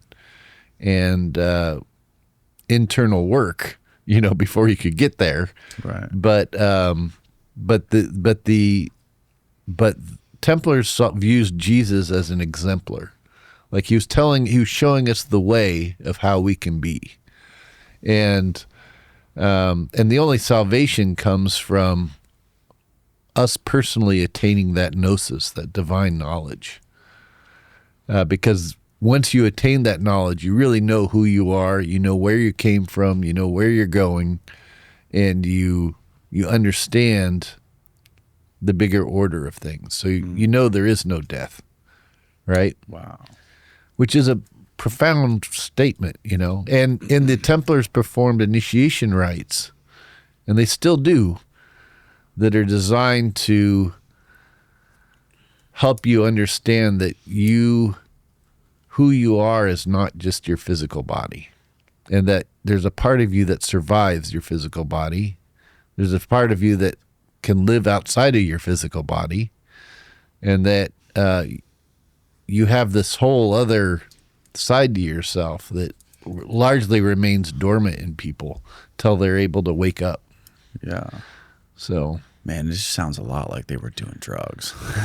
well, I think drugs were used as a form of initiation. I mean, because especially on the earth level, because again, when we talk about earth, water, air, and fire, earth is our physical forms we're all born into, right? Everybody knows it, and this is where people get attached to it. They look for titillations and stuff. Yeah. But when a drug was given to you on that earth level, it opened your perception to realizing, wait, there might be more going on here than what I think. Yeah, I mean, that's this experience you get when you do psychedelics. Have you ever done psychedelics? Yeah, absolutely, yeah. And yeah, you begin to see patterns that might be behind reality and everything else. And so that's the baptism by earth, right? Is really using these drugs to open your perception to something. The next level, which was associated with water, had to do with the emotions and learning to stabilize your emotions and use your emotions as an energy for you to do things as opposed to drowning in them, right? I mean, this is the real symbolic meaning behind walking on water, right? You stabilize your emotions so that you can walk on them as opposed to drowning in them, right? So that was a stage. Some would say that was learning to subdue your passions, not get rid of your passions, but use your passions as an energy to propel you to get things done, right? Yeah. I mean, what else could be responsible for the architecture of something like Notre-Dame? I mean, that is just astonishing. Yeah, it's amazing. The patterns, the symmetry, and the symbology that's in it too. I mean, most people don't realize that there's depictions of the Bible all throughout it, but there is also astrological information in there. There's sacred geometry in there. Can you pull up images of Notre-Dame, Steve? There's alchemical imagery in there. The alchemical, in fact, the front doors of Notre-Dame Cathedral of Paris, if you go to the very front doors, there's these medallions that are right at head level as you're going in the doors, surrounding the doors, and those medallions actually, look at that shit, man. They actually depict every stage of the alchemical process because they were trying to preserve that information. Go to the interior image on the left. Jesus, yeah, man. incredible, right? And it's designed all acoustically too. So, like, a priest could be at the front shouting out whatever, and it'll just echo through the whole building, so people can hear it. I mean, what wasn't this building rebuilt though after World War II? Well, it's just rebuilt recently. In fact, recently, right? It's opening, I think, this week. Yeah, what happened to it again? It burned down? Yeah, it caught on fire. I think it was. That's another thing. I think. Don't want to talk about conspiracies. I think the church set it on fire. Really? Yeah. Why? Because they're looking for artifacts, and the only way they could do the archaeological digging in there is to have the place closed down for a while. Really? And it's interesting. They need an excuse. Yeah, there's a number of cathedrals that were all set on fire around the same time, including St. Sulpice, but the same hour that Notre-Dame of Paris was set on fire, the former headquarters at King Solomon's stables in Jerusalem, where the Templar order had their headquarters, was also set on fire. Really? Same hour. That's a weird coincidence. I think the church is looking for artifacts. What do you think they're trying to find? What kind of artifacts? They're looking for things that they think might be buried in the church that the Templar order may have left there. Those cathedrals, the cathedrals of Notre-Dame, and it's not just Notre-Dame of Paris, but it's all the other cathedrals in the area, including Chartres Cathedral and others. If you view them from the air, they're laid out in the constellation of Virgo. Really? Yeah. So they mimic the constellation of Virgo in the heavens on the ground. And, of course, Virgo was the Virgin, right? Just like Notre Dame was Our Lady, the Virgin Mary, right? But most people don't think about so each one of those cathedrals are built like a human body in form. And the Templars did this. They learned of this in Egypt. They were studying the temples in Egypt. You go to Karnak and Luxor, for example. It's all built out like a human body in form. And how so? How like a human body? Well, like if you view it from the air, the Luxor in particular, the whole thing is built like each part of it is like a human body in form. In fact, there's Schwaller de Lubitz, who was he's the one who first proposed that the Sphinx was You're much typing older. aerial view, Steve. Yeah, aerial, or look up, type in Temple of Man by de Lubitz. You'll see you'll see a depiction of Luxor, and you'll see the human body imposed over it. Yeah, so it's all built so that like the bottom part is where the feet are, and the top part is where the head is. Oh yeah, it kind of does look like that, doesn't Right? it? Exactly. So the the Templars, they started figuring this out. So when they built the Notre-Dame Cathedral, Our Lady, it's built like a human body in form. So like the baptismal font's at the area of the belly button, the choir speaks from the area of the lungs, the priest is at the area of the heart, and then the sacrament is kept at the area of the third eye and the head. The sacrament? Yeah, that's where the wine and the wafers are kept, right? Oh, really? Yeah, for communion. So, but then as you leave the church, you go through the arch, which is the birth canal. So if Notre Dame is Our Lady, which is Mary, the Virgin Mary, and you're being born from it, what does that make you? Makes you the Christ. Wow. Right? Totally Gnostic idea, right? Totally heretical. But that's how the Templars set it up. And even Vatican City, if you look at Vatican City from the air, it's built like a human body in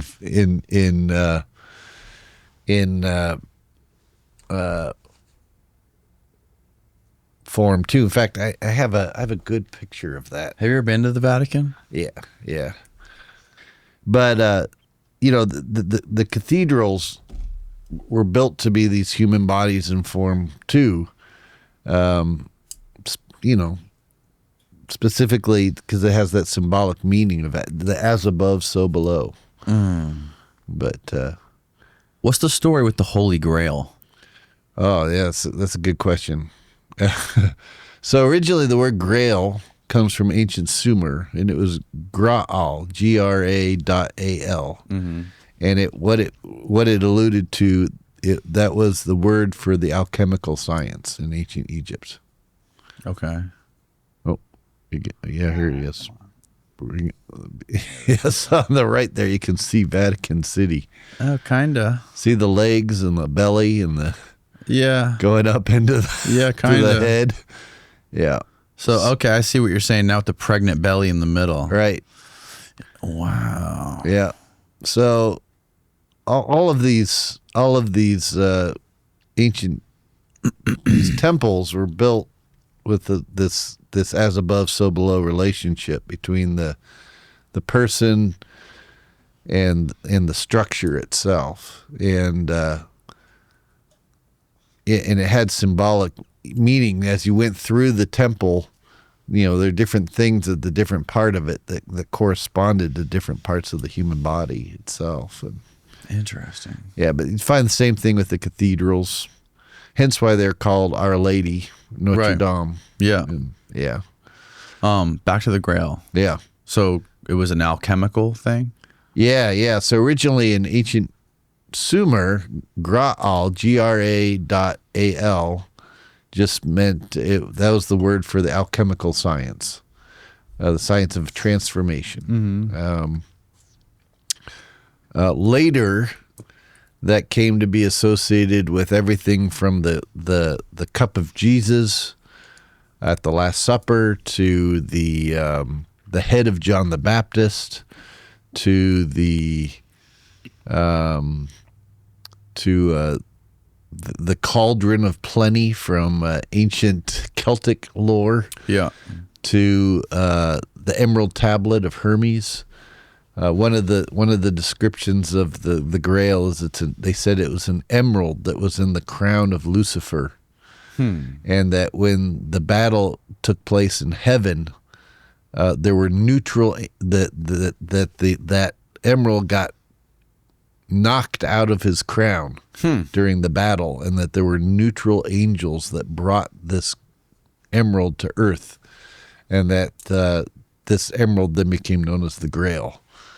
That's in Wolfram von Eschenbach's Parsifal book. But they also say that the Grail is a stone that burns the phoenix to ashes, after which it comes back renewed. So there's all these different descriptions of the Grail, none of which seem to correspond with each other, even though they do. And that's where the mystery lies. ultimately, I would say that the Grail represents the connecting point between the consciousness of God or the Creator and the human consciousness, our individual consciousness. Right. So when we get to that point of gnosis, that's where the Grail is. That's the Grail. Right. And in the, I will say, in the earliest Grail stories, like Wolfram von Eschenbach's Parsifal, which was written, Wolfram was a Templar, and he received this information from Guillot of Provence, who we know who Guillot was. He was there was actually it says Kiot in the text, but there was a certain Guillot of Provence who was a Templar who he got this information from. But in Wolfram von Eschenbach's Parsifal, it's suggestive that the Grail is an alchemical thing. It's an alchemical science, and that it represents a state of balance, and it also represents the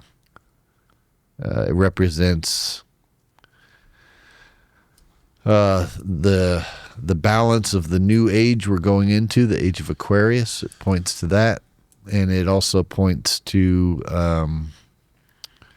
there's a hermit in the story called Trevisrent the Hermit. Well, Trevisrent just means threefold knower, and hermit comes from the word Hermes. So really what it is it's Hermes Trismegistus, who is known for writing the Emerald Tablet of Hermes, which was this alchemical instruction tablet. And the beginning of the tablet says, this tablet was something that was studied by people for centuries. It was believed that Alexander the Great found it at Abydos, this tablet originally. And what it says is, as above, so below, is how it begins, right? And it's a tablet for the instruction of how to create the philosopher's stone, which was a substance said to transmute base metals into gold, to raise consciousness, and to heal the body, right? Which is pretty great, because if you could turn base metals into gold? Yeah, like lead into gold. So if you could transmute metals so you can create your own money, and you can heal yourself, and you can raise your own consciousness, those are all you need, right? To have mastery in this world. So this was a tablet for the instruction of how to produce this substance. Has anyone ever tried it? Oh yeah, Sir Isaac Newton spent most of his life trying to do it. In fact, 80% of everything he ever wrote on was alchemy, specifically related to this tablet. He had his own translation of it. And people like him and Robert Boyle and others. They ever get anywhere? Some say they did, yeah. But Newton did go mad with mercury poisoning for a while, and John Locke actually had to come and heal him back to health.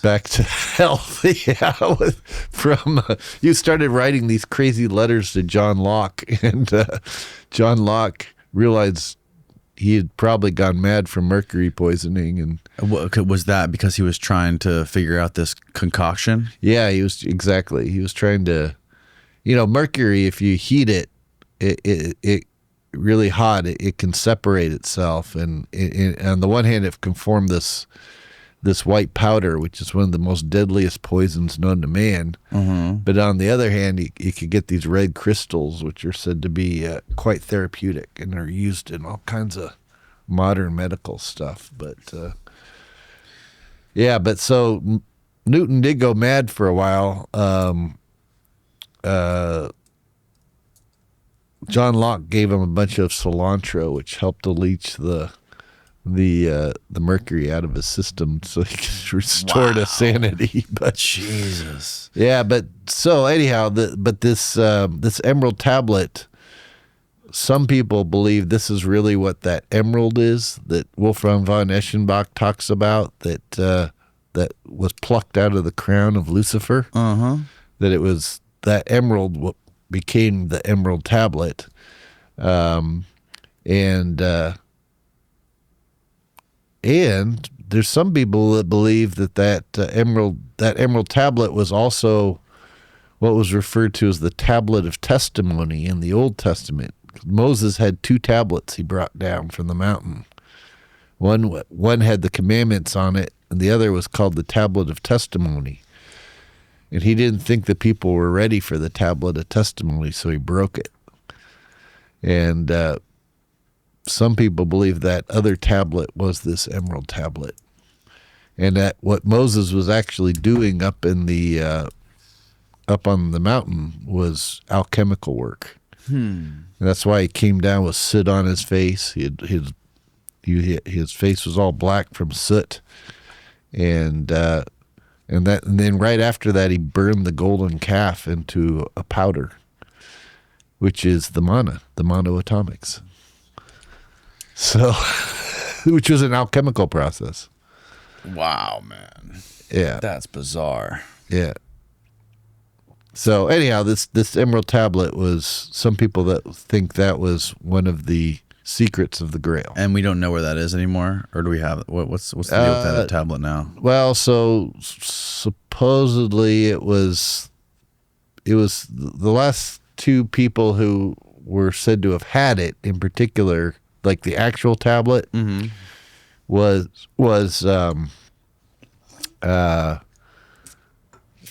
Alexander the Great, who had discovered it, excuse me, in Egypt, and Aristotle helped him translate it and understand it.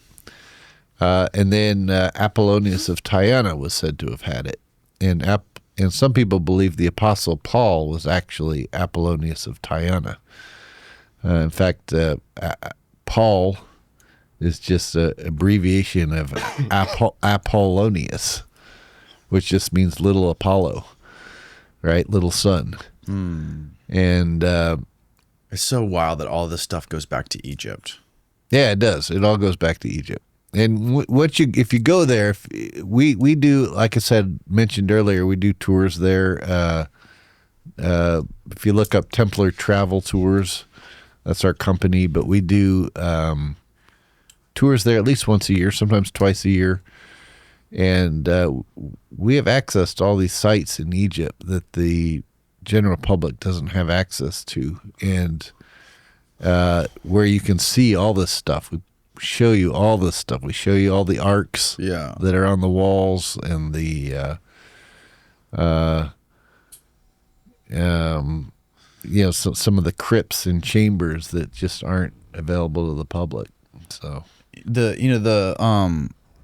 the general consensus from Egyptologists about the pyramid being a tomb is pretty astonishing. It's ridiculous. But I think even more ridiculous is the idea that the serapeum boxes were coffins for like bulls or horses. No, that's ridiculous. There was the reason why they say that is they found a bull sacrifice by the later Egyptians that was mummified and placed outside the Serapeum. You have to remember, when the Egyptians found the Serapeum, because they found it, right? And they were blown away by it, right? How could you not be? Those boxes are too big to even move through those hallways. Yeah, that's exactly right. They fill up the entire hallway, and those things weigh like 1,000 tons each. Yeah, exactly. How do you get those in there? How do you get them down there? How do you move them? How do you get the lids off? Right. How do you and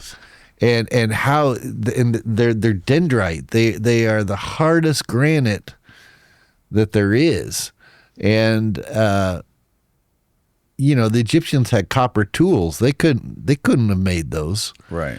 There's no way. Copper and they're so precise.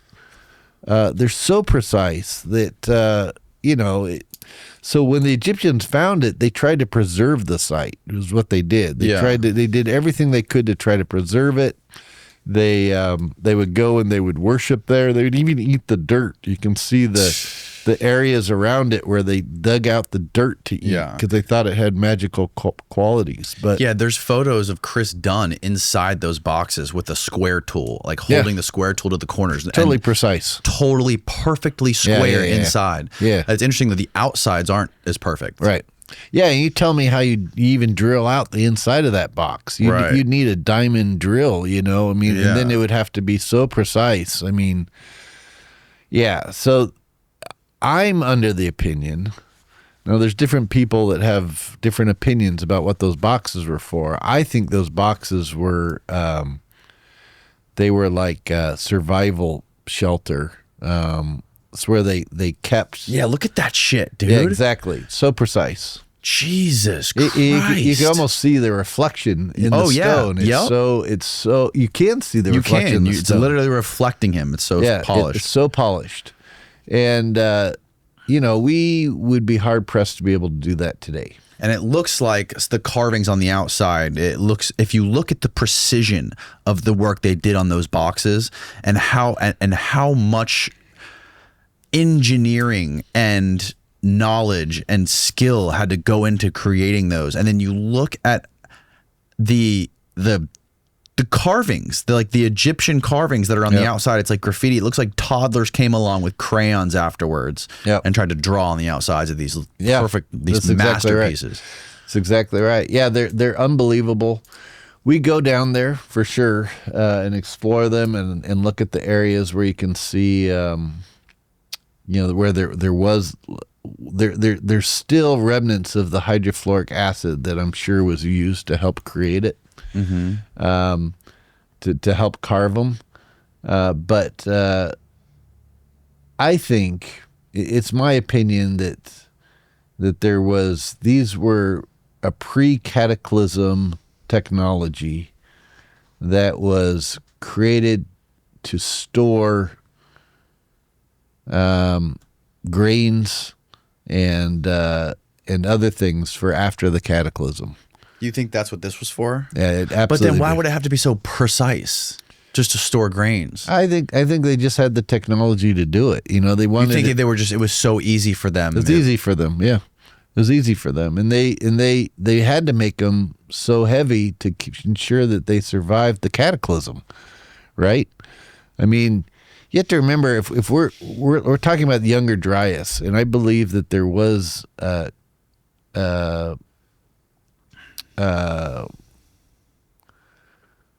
shall we say, probably comet fragments that were hitting the Earth at that time. Do you think it was the Younger Dryas or maybe before the Younger Dryas? Well, the civilization was pre-Younger Dryas. Pre-Younger Dryas, right. But then the Younger Dryas cataclysm is what they were trying to preserve everything from. Right, because with the Younger Dryas cataclysm, would that have impacted Egypt that much? Because that basically wiped out all the megafauna on North America, right? It hit the North American ice sheet. I think it hit the entire north. I think it was hitting in northern Europe too. Because Africa, all the giant animals and the giant megafauna they all survived, but there's nothing like that in the U.S. Correct. In fact, and I'll tell you something else that I believe, and when I say I, it's me, but it's also the Templar tradition has passed on. Is the belief that the Valley of the Kings is, most people think of them as just these tombs that are built out of the side of the mountain, right? Which is true, but all of those tombs are actually connected by tunnels that go way down into the earth. And I believe that area was originally those were originally survival bunkers from the cataclysm, and that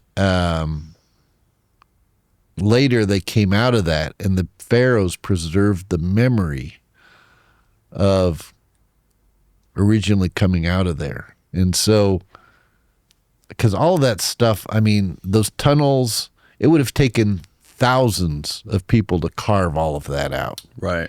And And if you're trying to keep a place a secret, that'd be pretty dumb, right? To employ thousands of people to carve this whole place out, because it's not going to remain a secret. Yeah. I think it already existed. And what the secret was is the pharaohs passed on the memory of it. And so they went back there and started burying themselves there to hide, because they're trying to be buried close to where their ancestors first came out of there after the cataclysm. And the reason why I believe this is because in many of the tombs to this day, they still have depictions of things that they shouldn't have known about. There are Egyptian tombs, and I can pull up pictures of this for you too, that show bearded white dudes, these tall, giant bearded white dudes with red beards, with baby woolly mammoths on leashes and giant sloths on leashes. The Egyptians shouldn't have known about woolly mammoths or giant sloths, right? Right. Those were animals that existed prior to the cataclysm and went extinct after the cataclysm. Right. After Younger Dryas. Right. So what are they doing them, depicting them on Egyptian temple walls? And let me give you I'll give you a picture of that. Yeah. Are you familiar with Chris Dunn's pyramid power plant theory? Yes. The Giza power plant? Yep. Super, super compelling. And the fact that he's an engineer Yep.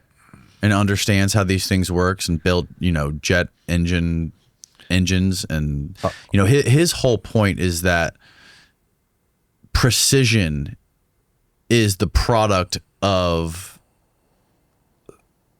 function, right? Precision comes from function. You don't need precision unless you're trying to achieve some sort of functional goal. Right.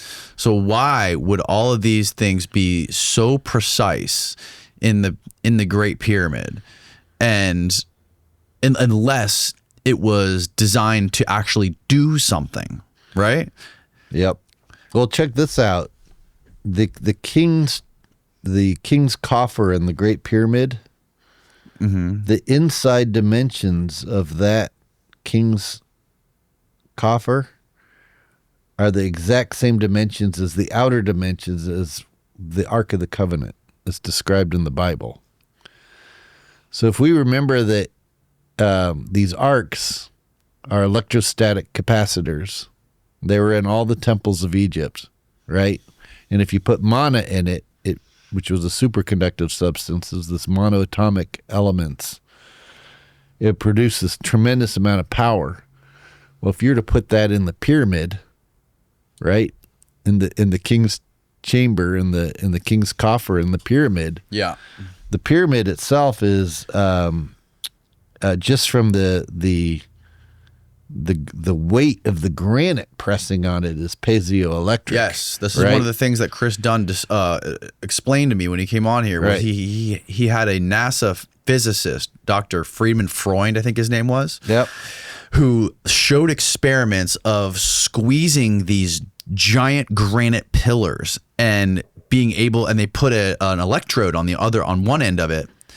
And then they used a hydraulic press to squeeze the other end of the granite, and it created electricity. Yep, that's right.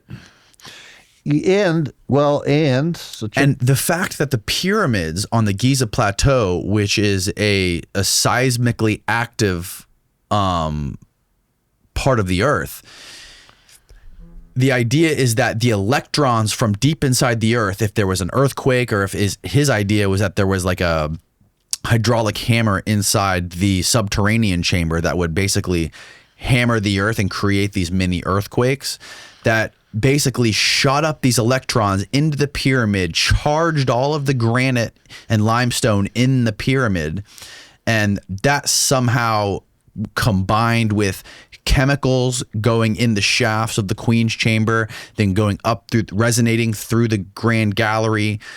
The combination of this charged granite with all the electrons, the sound that was coming through the Grand Gallery, and the chemical combustion that was happening inside the Queen's chamber created some sort of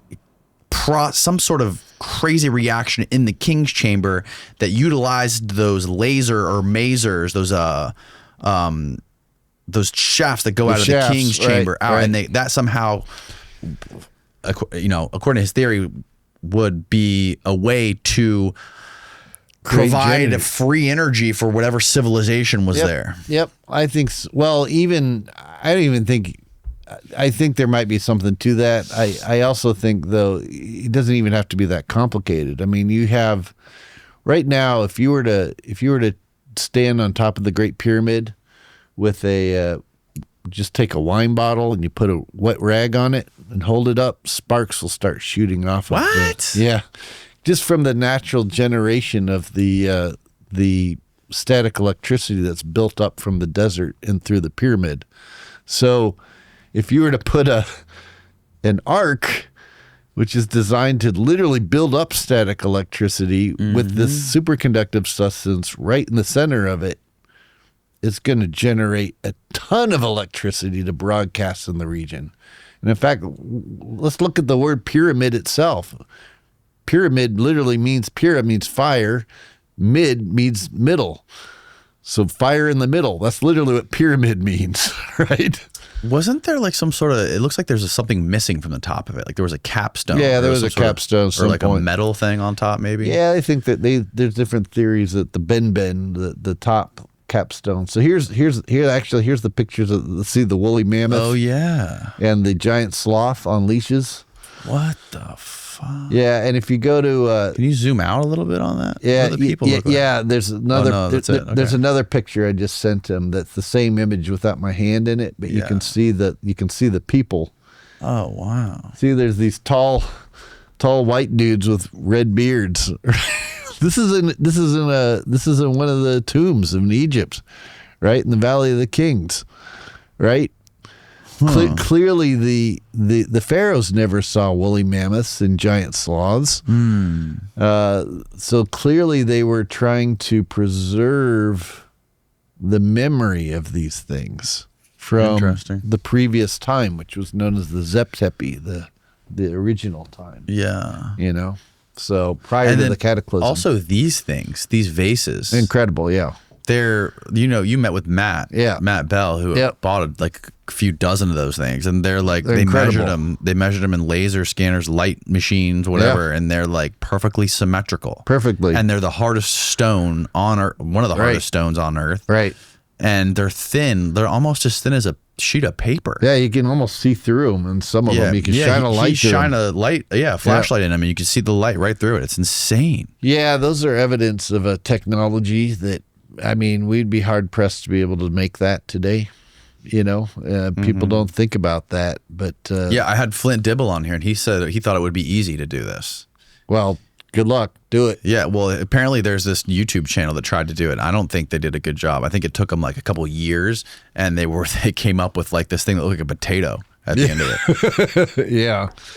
Well, I mean, with that hard a stone and that type of precision, you really do need. Why? Why does it have to be like that? Why does it be so perfect? Well, because I think they wanted to prove that they could. I mean, it's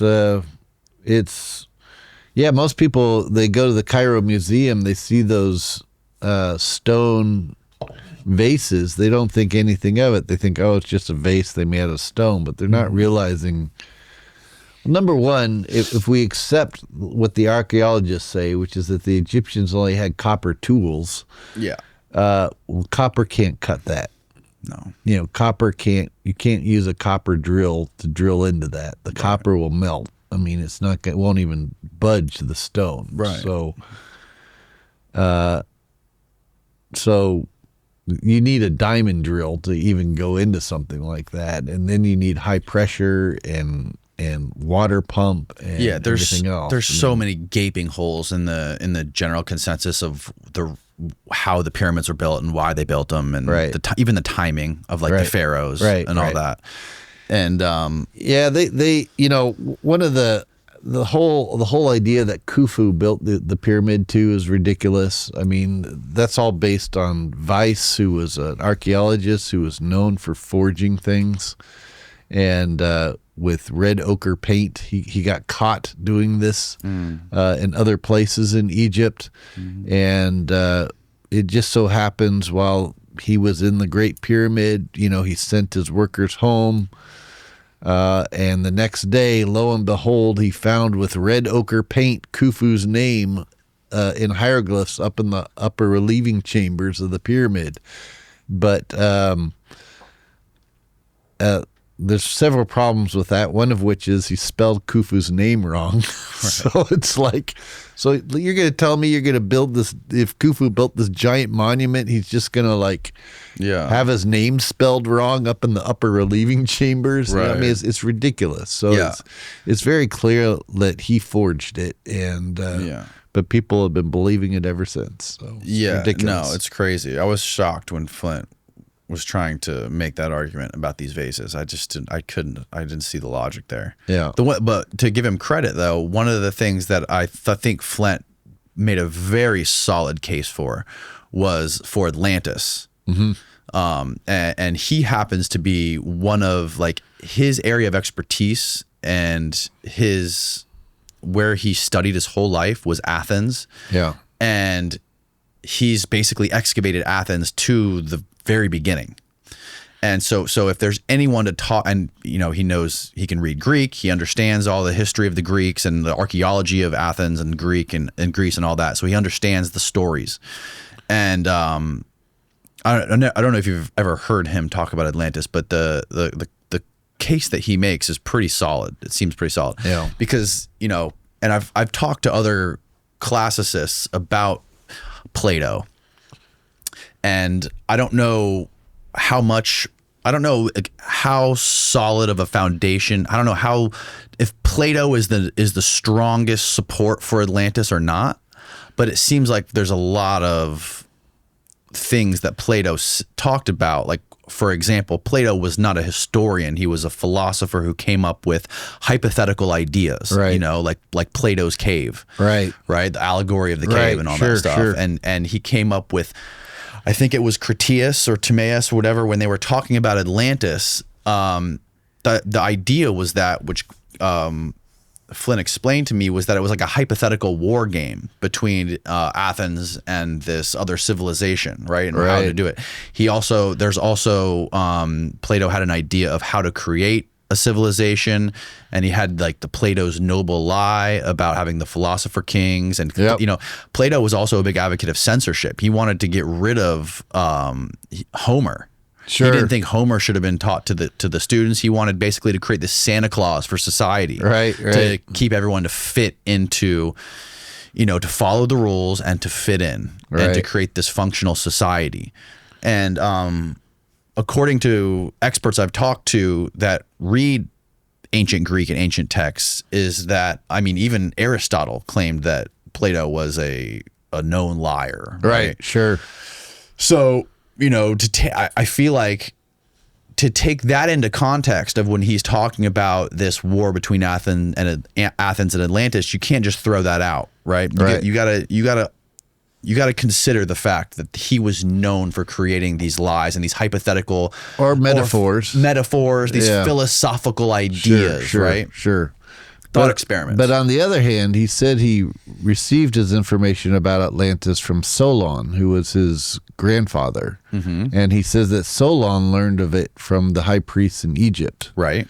And we actually know where the Atlantis story is recorded in Egypt. It's at Edfu, at the Temple of Horus at Edfu, where it's laid out in the temple walls. It's the building texts at Edfu. And they talk about this great civilization where the gods came from, and that it had collapsed from they depicted as a giant serpent in the sky that came down and destroyed it, and that they escaped on boats and they fled to Egypt, and then they started setting up Egypt to be a repository of the Atlantean information. So, do you know the do you know the chain of transmission for the Atlantis story? Like, if we take Plato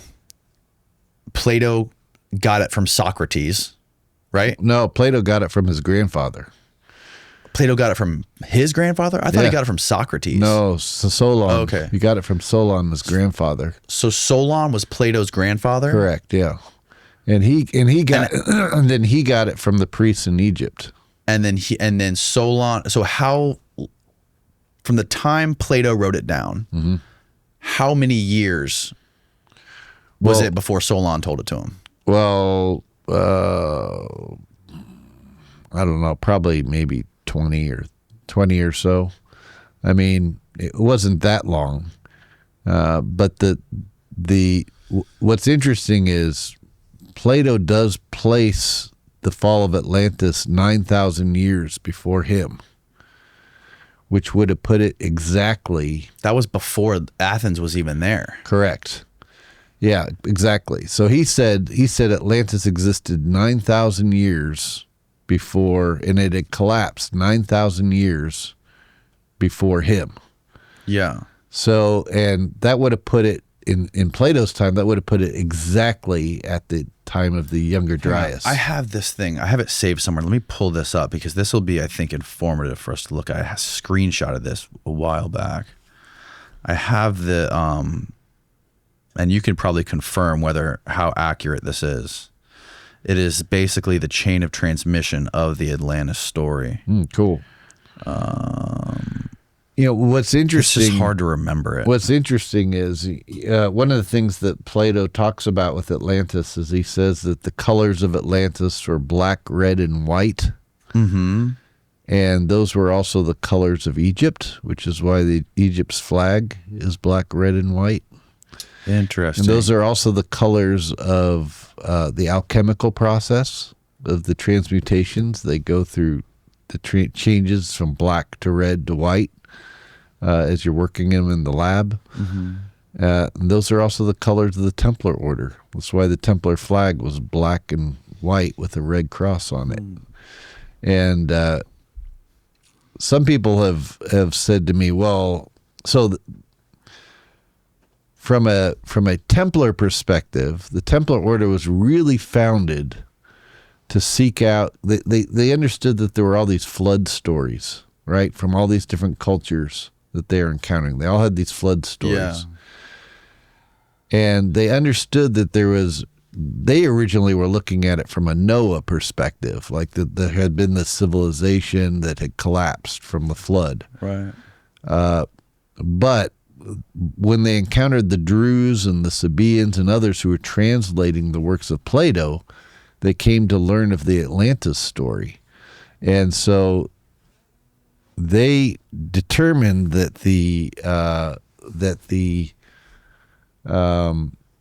this great civilization of antiquity was probably Atlantis, and that they were trying to find the remnants of Atlantis. They're trying to find the technologies, the philosophies, and the knowledge of Atlantis to rebuild civilization.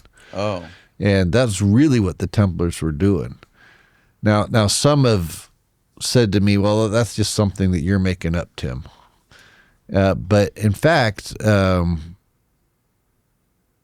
it's something that's been in our tradition a long time. I first learned of it through the Grand Master before me was a man by the name of Raymond Bernard. And he wrote a book called Secret Meeting in Rome. And this was about his initiation in the Templar order in, I think it was 1956.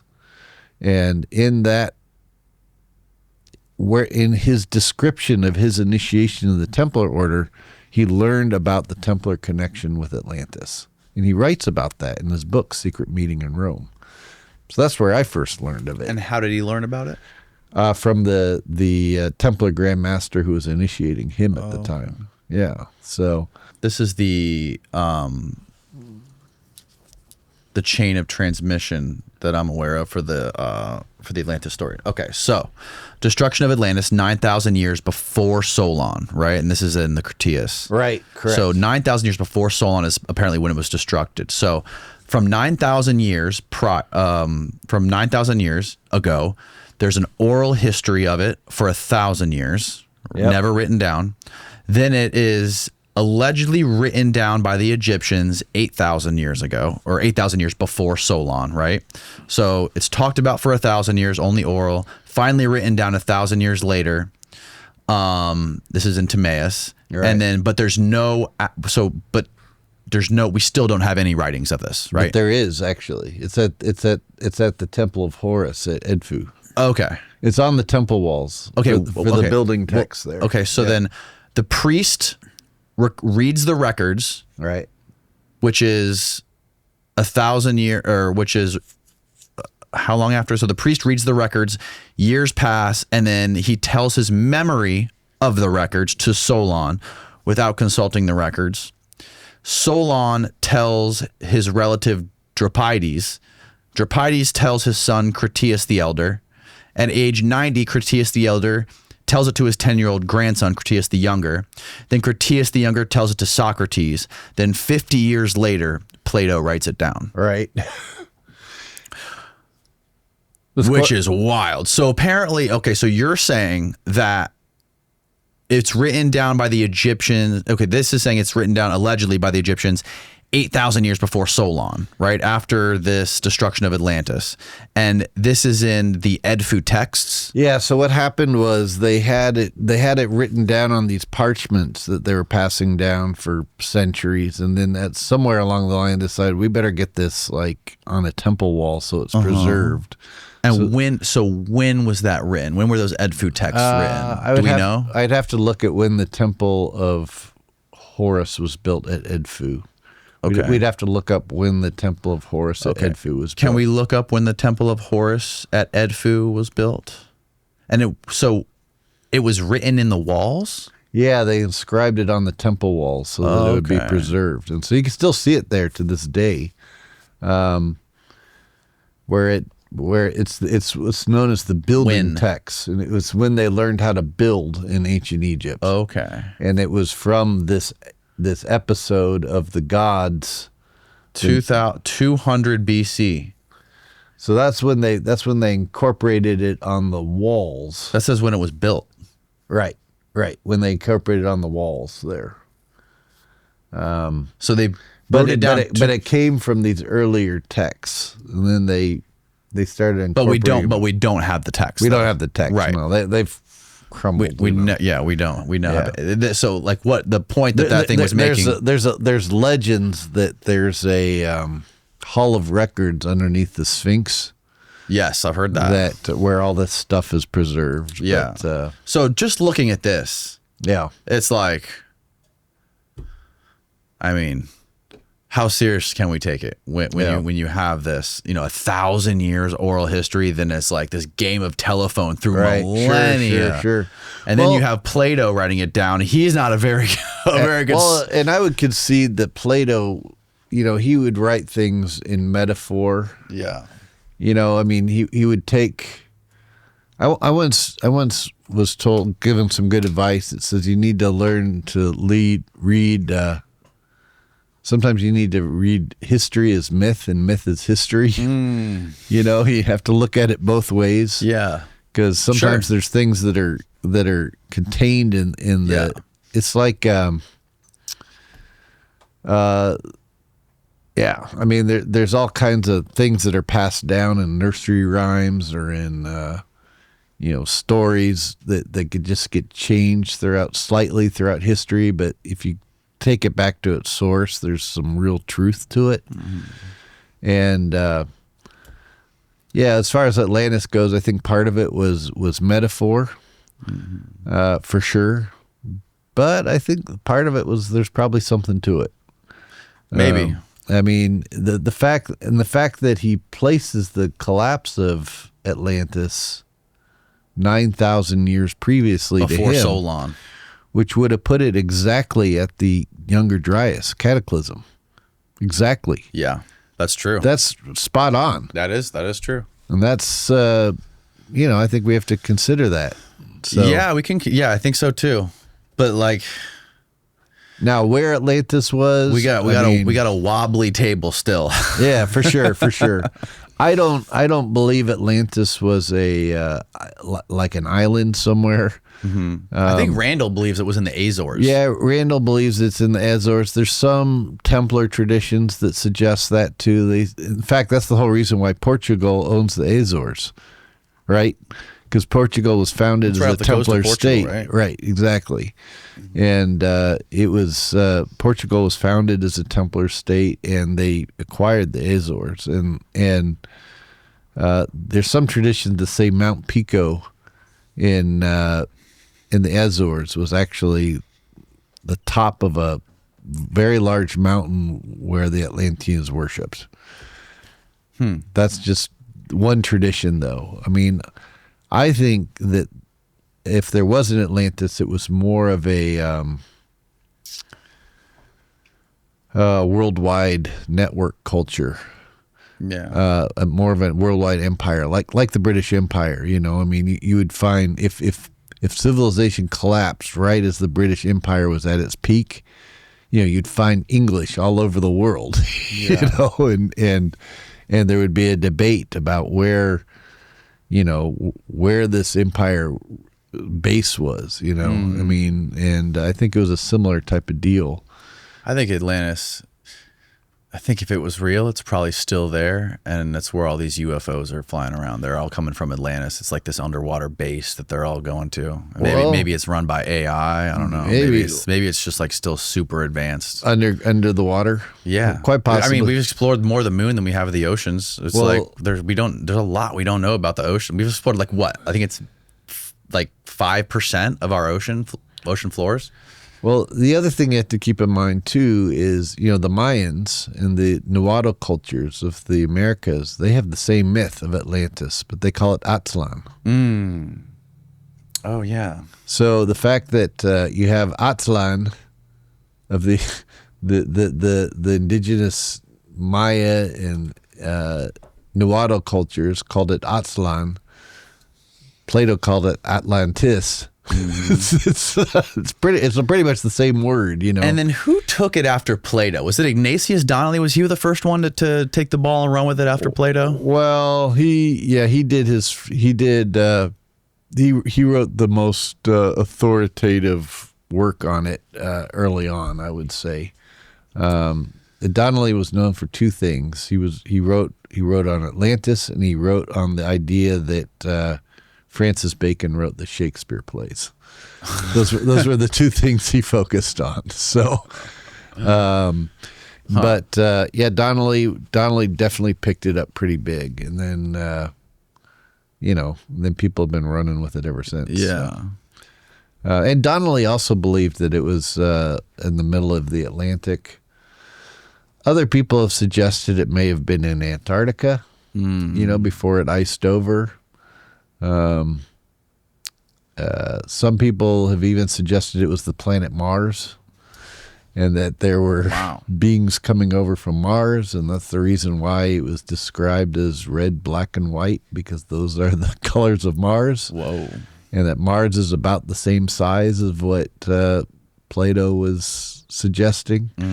I mean, that's a whole nother thing getting out there, but there's different theories on it. I will say that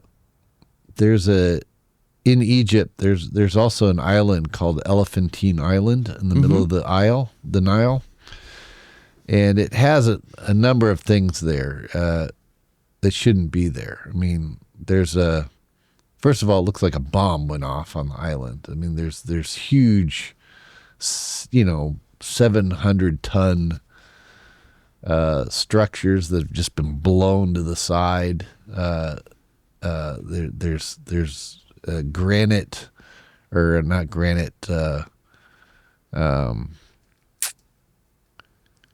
I can't think of it, but there's stone buildings that have been blown apart into literally like pieces.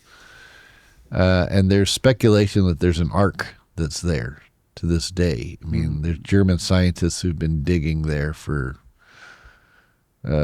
decades now, trying to get to it. But Yeah, but there's other things that they found on the island, including boomerangs, which or they call them magic throwing sticks, which seem to connect some sort of connection between the Egyptians and Australia.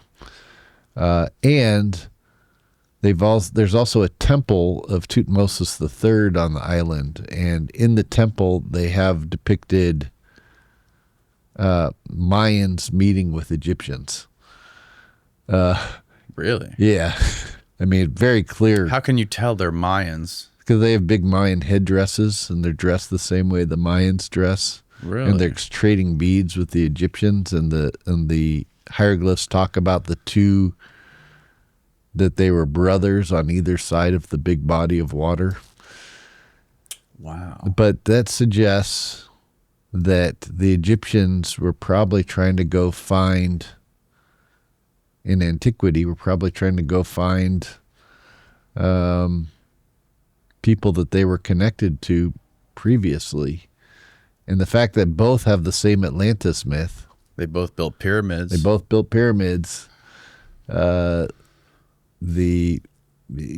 suggests that there may be some connection there in antiquity. And the fact that the Mayans have, not only that, but the Mayans, not only they have the same Atlantis myth, which they just call Aztlan. They say they escaped Aztlan in boats, and fled to the Yucatan where they are now. But they refer to the people of Aztlan as the Itza, which just means like water wizard. So they referred to them as water wizards. Yeah. But the fact that they have this whole myth, same myth as Plato talks about, is bizarre. And I'll tell you, even at the if you go to Nacomul, which is the second tallest pyramid in the Mayan world, it's in the Yucatan in Mexico. What's it called again?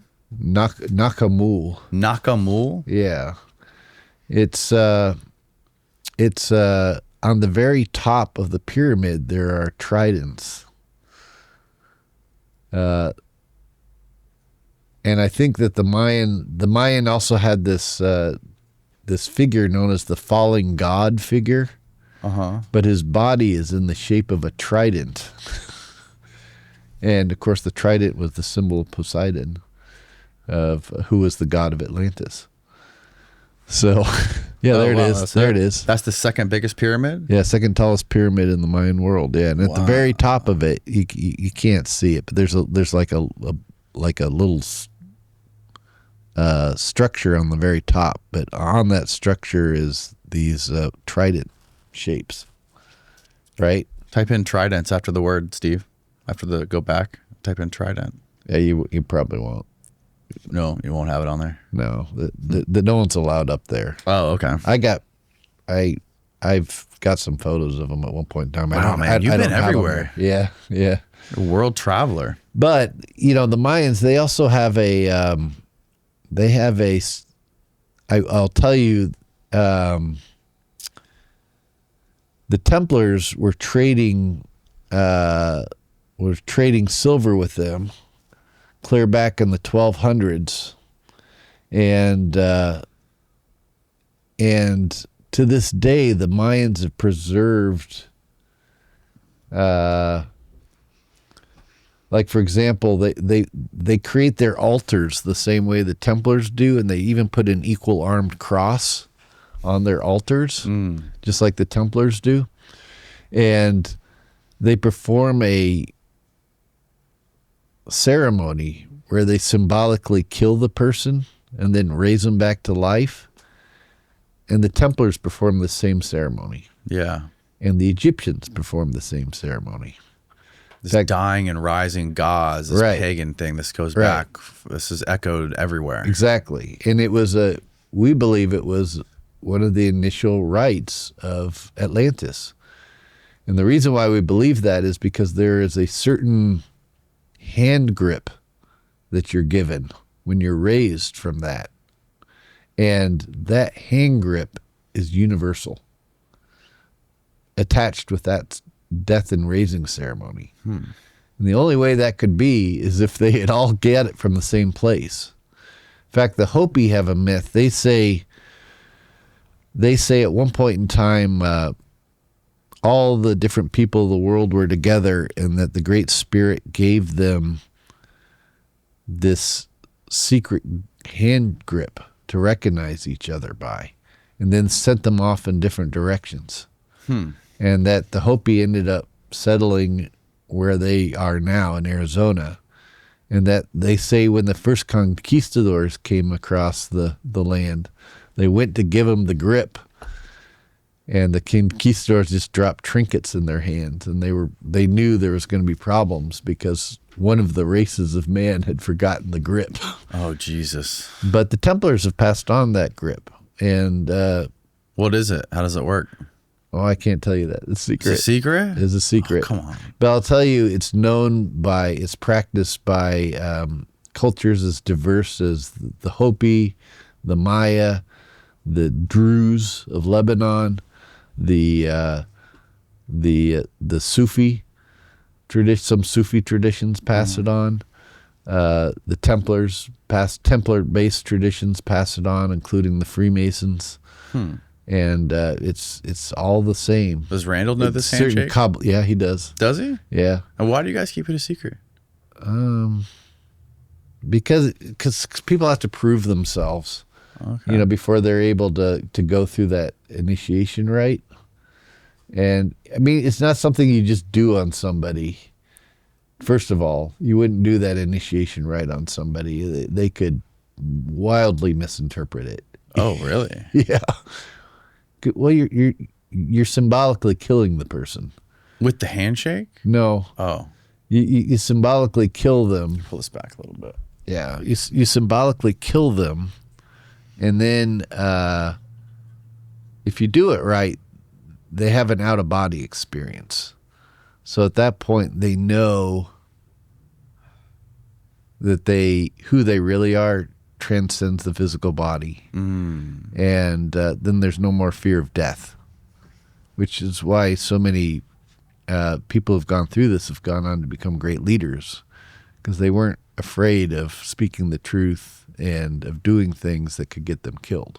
Because worst case scenario, you die. But you still survive. And this rite has been a part of Freemasons since the beginning? Yeah. And it's interesting the founding fathers are Freemasons. Yeah, they all went through it. Yeah. And it's wild to think about. And it's a Templar rite. It's a Templar initiation rite that was being done by Templars, clear back in the 1100s. They learned of it. We still perform this initiation rite in the Great Pyramid. You perform it in the Great Pyramid? Yeah, to this day. You guys rent out the whole pyramid? Yeah, they just give it to us for the night. And we about once or twice a year we do this initiation. How can I go? How do I get how can I get hazed into the Freemasons? Well, you'd have to join a Masonic lodge to go through that. But there are other Templar traditions that you can go through that you don't have to become a Mason to go through it. Oh, okay. Yeah, we do this. Napoleon received this initiation in the Great Pyramid. Oh yeah. Yeah, he refused to talk about what he experienced for the rest of his life. He told people he wouldn't believe me anyways. He went through it in the Great Pyramid? Oh yeah. I can't remember the exact date. It was 18 I want to say I don't know, I'd have to look it up. But we have the exact date in the archives of when he went through it in the Great Pyramid. But this initiation rite that's done in the Great Pyramid is echoed in different ways in different traditions all over the world, including the Mayans perform the exact same ceremony. And in fact, I remember when I first saw it, when I went down and met with Maya down in the Yucatan, and they allowed me to see their initiation rites, because I gave them this grip, right, this handshake, and so they knew I knew, right. So they allowed me to participate. And when I first saw it, I thought, oh, they must have learned this from the Templars when the Templars were coming over here and trading with them. But in fact, then they took me to they had like it's kind of sad. They had recently taken apart one of their pyramids in order to use the stones to build fences for their property in the jungle, which is kind of a sad commentary. But in the processes of taking apart the pyramid, they found all these artifacts in the pyramid, and so they created like a mobile home, and they turned it into a little mini museum where they could house the artifacts. And in this, they took me to this little museum, and in it they had all these sculptures that they pulled out of the pyramid that were depicting scenes from their initiation rite. And modern archaeologists have actually been able to carbon date those statues, and they go back to about 900 of our current era, which means that's long before the Templars ever came over, right? Because the Templars weren't even founded till 1096. Right. So these were dated 200 years before the Templar Order was ever founded, which means they were doing these initiation rites before the Templars ever came over, which means that they were passing on a tradition that was the same tradition that the Egyptians were doing. That's where the through different lineages out of the Egyptians ultimately coming to the Templars. That's how the Templars got it.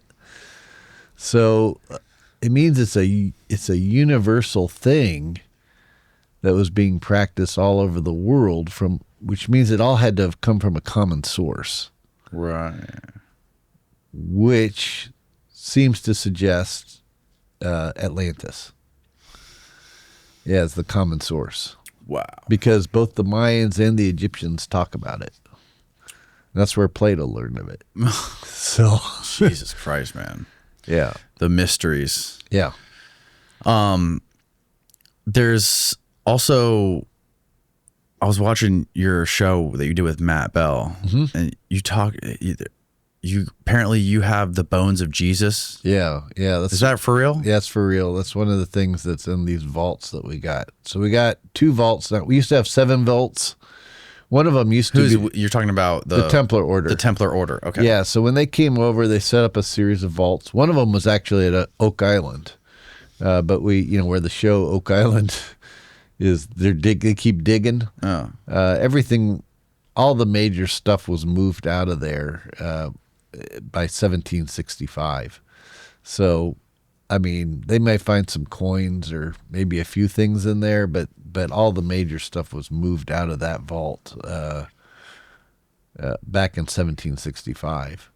I hate to break it to them. I mean, but that's why they haven't found anything yet. Oh, okay. But there used to be 7 vaults. They've since been condensed into 2 vaults, and in these vaults we have the 6 arks that we acquired, as well as several different ossuaries of bones of ostensibly of Jesus, Mary Magdalene, John the Baptist, and their children.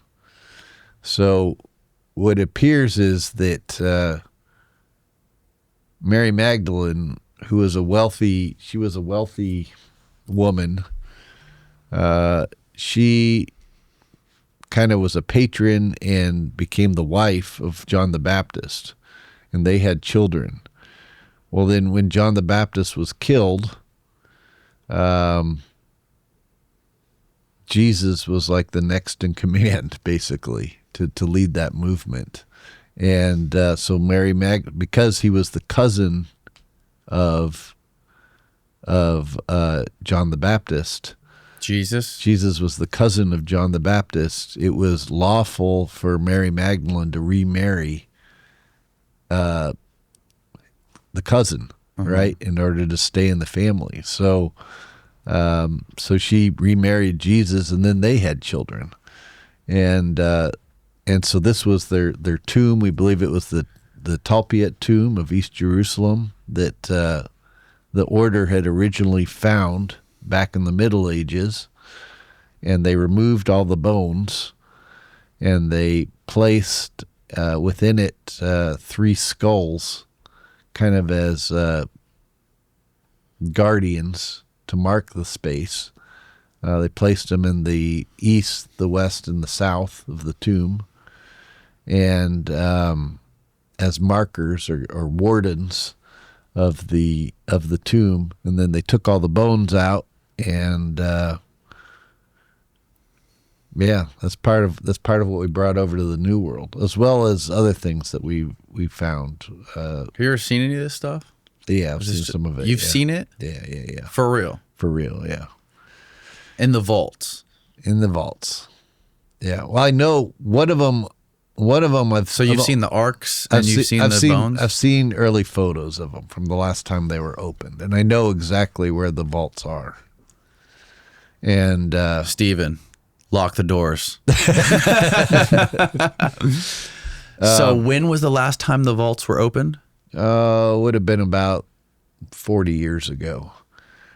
We're looking at opening one of them soon, actually. I think, we're planning on it. I'm working with Scott Walter, and who's, the chief forensic geologist who has the expertise and has been searching this stuff ever since he started studying the Kensington runestone. We have, but we know exactly where these vaults are, and one of them we probably won't be able to open anytime soon because of where it's located.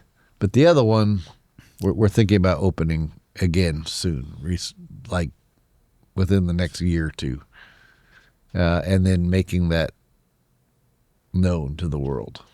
So, the vault that you went to, yeah, where was that roughly? You don't have to give me an exact location. It's in the American Northwest. I got a question. Yeah. Does the Vatican know you guys have this, and what do they think about it? The Vatican knows.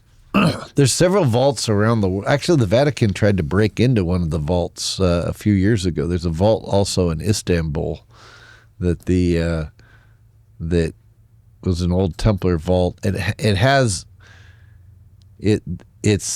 This one is the one in Istanbul's. It actually has one of those boxes like in the Serapeum, but it's down underground, and there's certain artifacts that are in it. And the order was protecting that for a long time. Now, Turkish Antiquities protects it, but they know about it, and they keep us informed too about it. But a few years ago, the Vatican tried to break into it, and so they're hunting for these things, but they don't know where this is. So has anyone verified or like tried to do testing on the bones? Not yet, but that's something we want to do. That's part of the. And how would you confirm or deny that it was from Jesus? It was Jesus. Well, we know. How should I say this? This is sensitive information.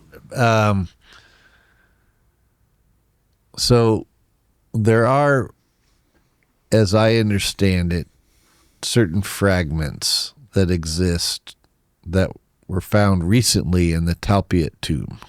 Where's that? In the ossuaries in East Jerusalem. Okay. This is originally where these bones came from back in during the time of the Crusades. That's where they pulled them out of.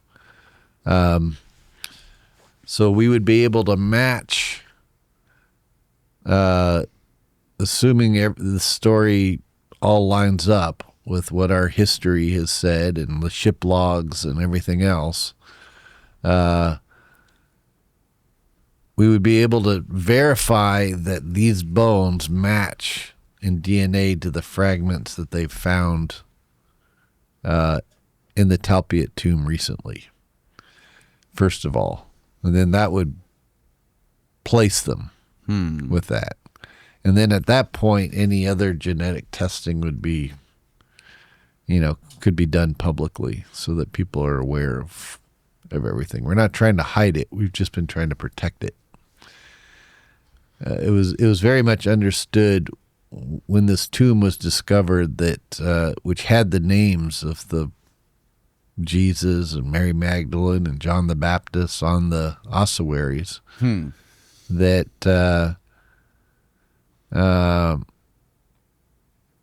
that if these had been turned over to the Vatican, that they would have just disappeared.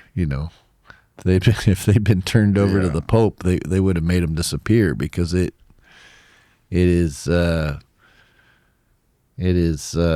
contrary to the Christian faith. Right.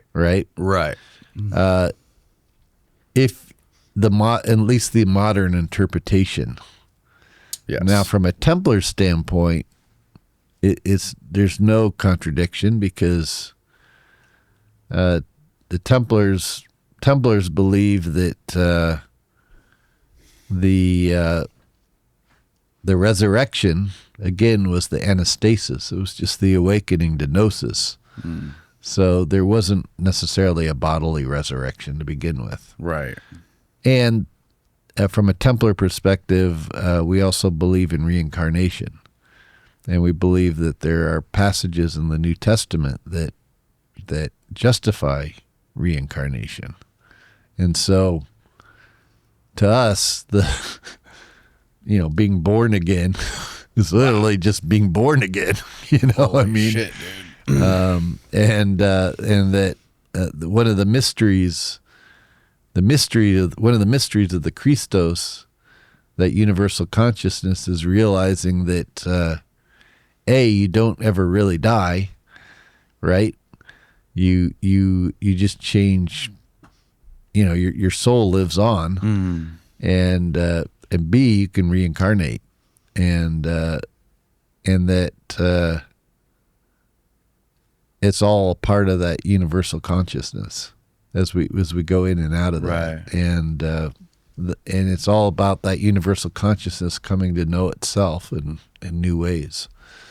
So, and this is why, by the way, even in the New Testament, the disciples, they go to Jesus and they say, Jesus, the people are saying that the prophet Elias has come back. And Jesus says, well, he has come back, but most people don't recognize who he is. And then it says, and then the disciples understood he was referring to John the Baptist. Well, that's implying that the prophet Elias, that John the Baptist is the reincarnation of the prophet Elias, right? Because we know who John the Baptist's parents were, so we know he was born. Right. So if he's coming back, if he's the prophet Elias coming back, then that means he's the reincarnation of the prophet Elias. Wow. Right? But that's not how it's normally taught in churches. No. Right? Or in Christian doctrine. Right. But it's right there in the New Testament. And so to Templars, it's not a problem that we found the bones, right? It doesn't mean that Jesus doesn't still exist. It just means he's reincarnated in some other form, Wow, man. This has been, what do we got? Patreon? We got some people on Patreon to ask you some questions. Oh, We're going to wrap up the podcast. Thank you again for doing this, great. man. This was mind-bending. A lot of information went all over the place. Where can people find you online and get in touch with you if they want to? They can certainly find me on Facebook. Timothy W. Hogan, or also there's a Timothy Hogan page, author page. You can also find me on Instagram. You can find me on Twitter, or X. Cool. Yeah, just shoot me the links and I'll put them in the show notes below. Sounds good. Sweet. All right, man. We're hopping over to Patreon. That's linked below if y'all want to check it out. Good night, world.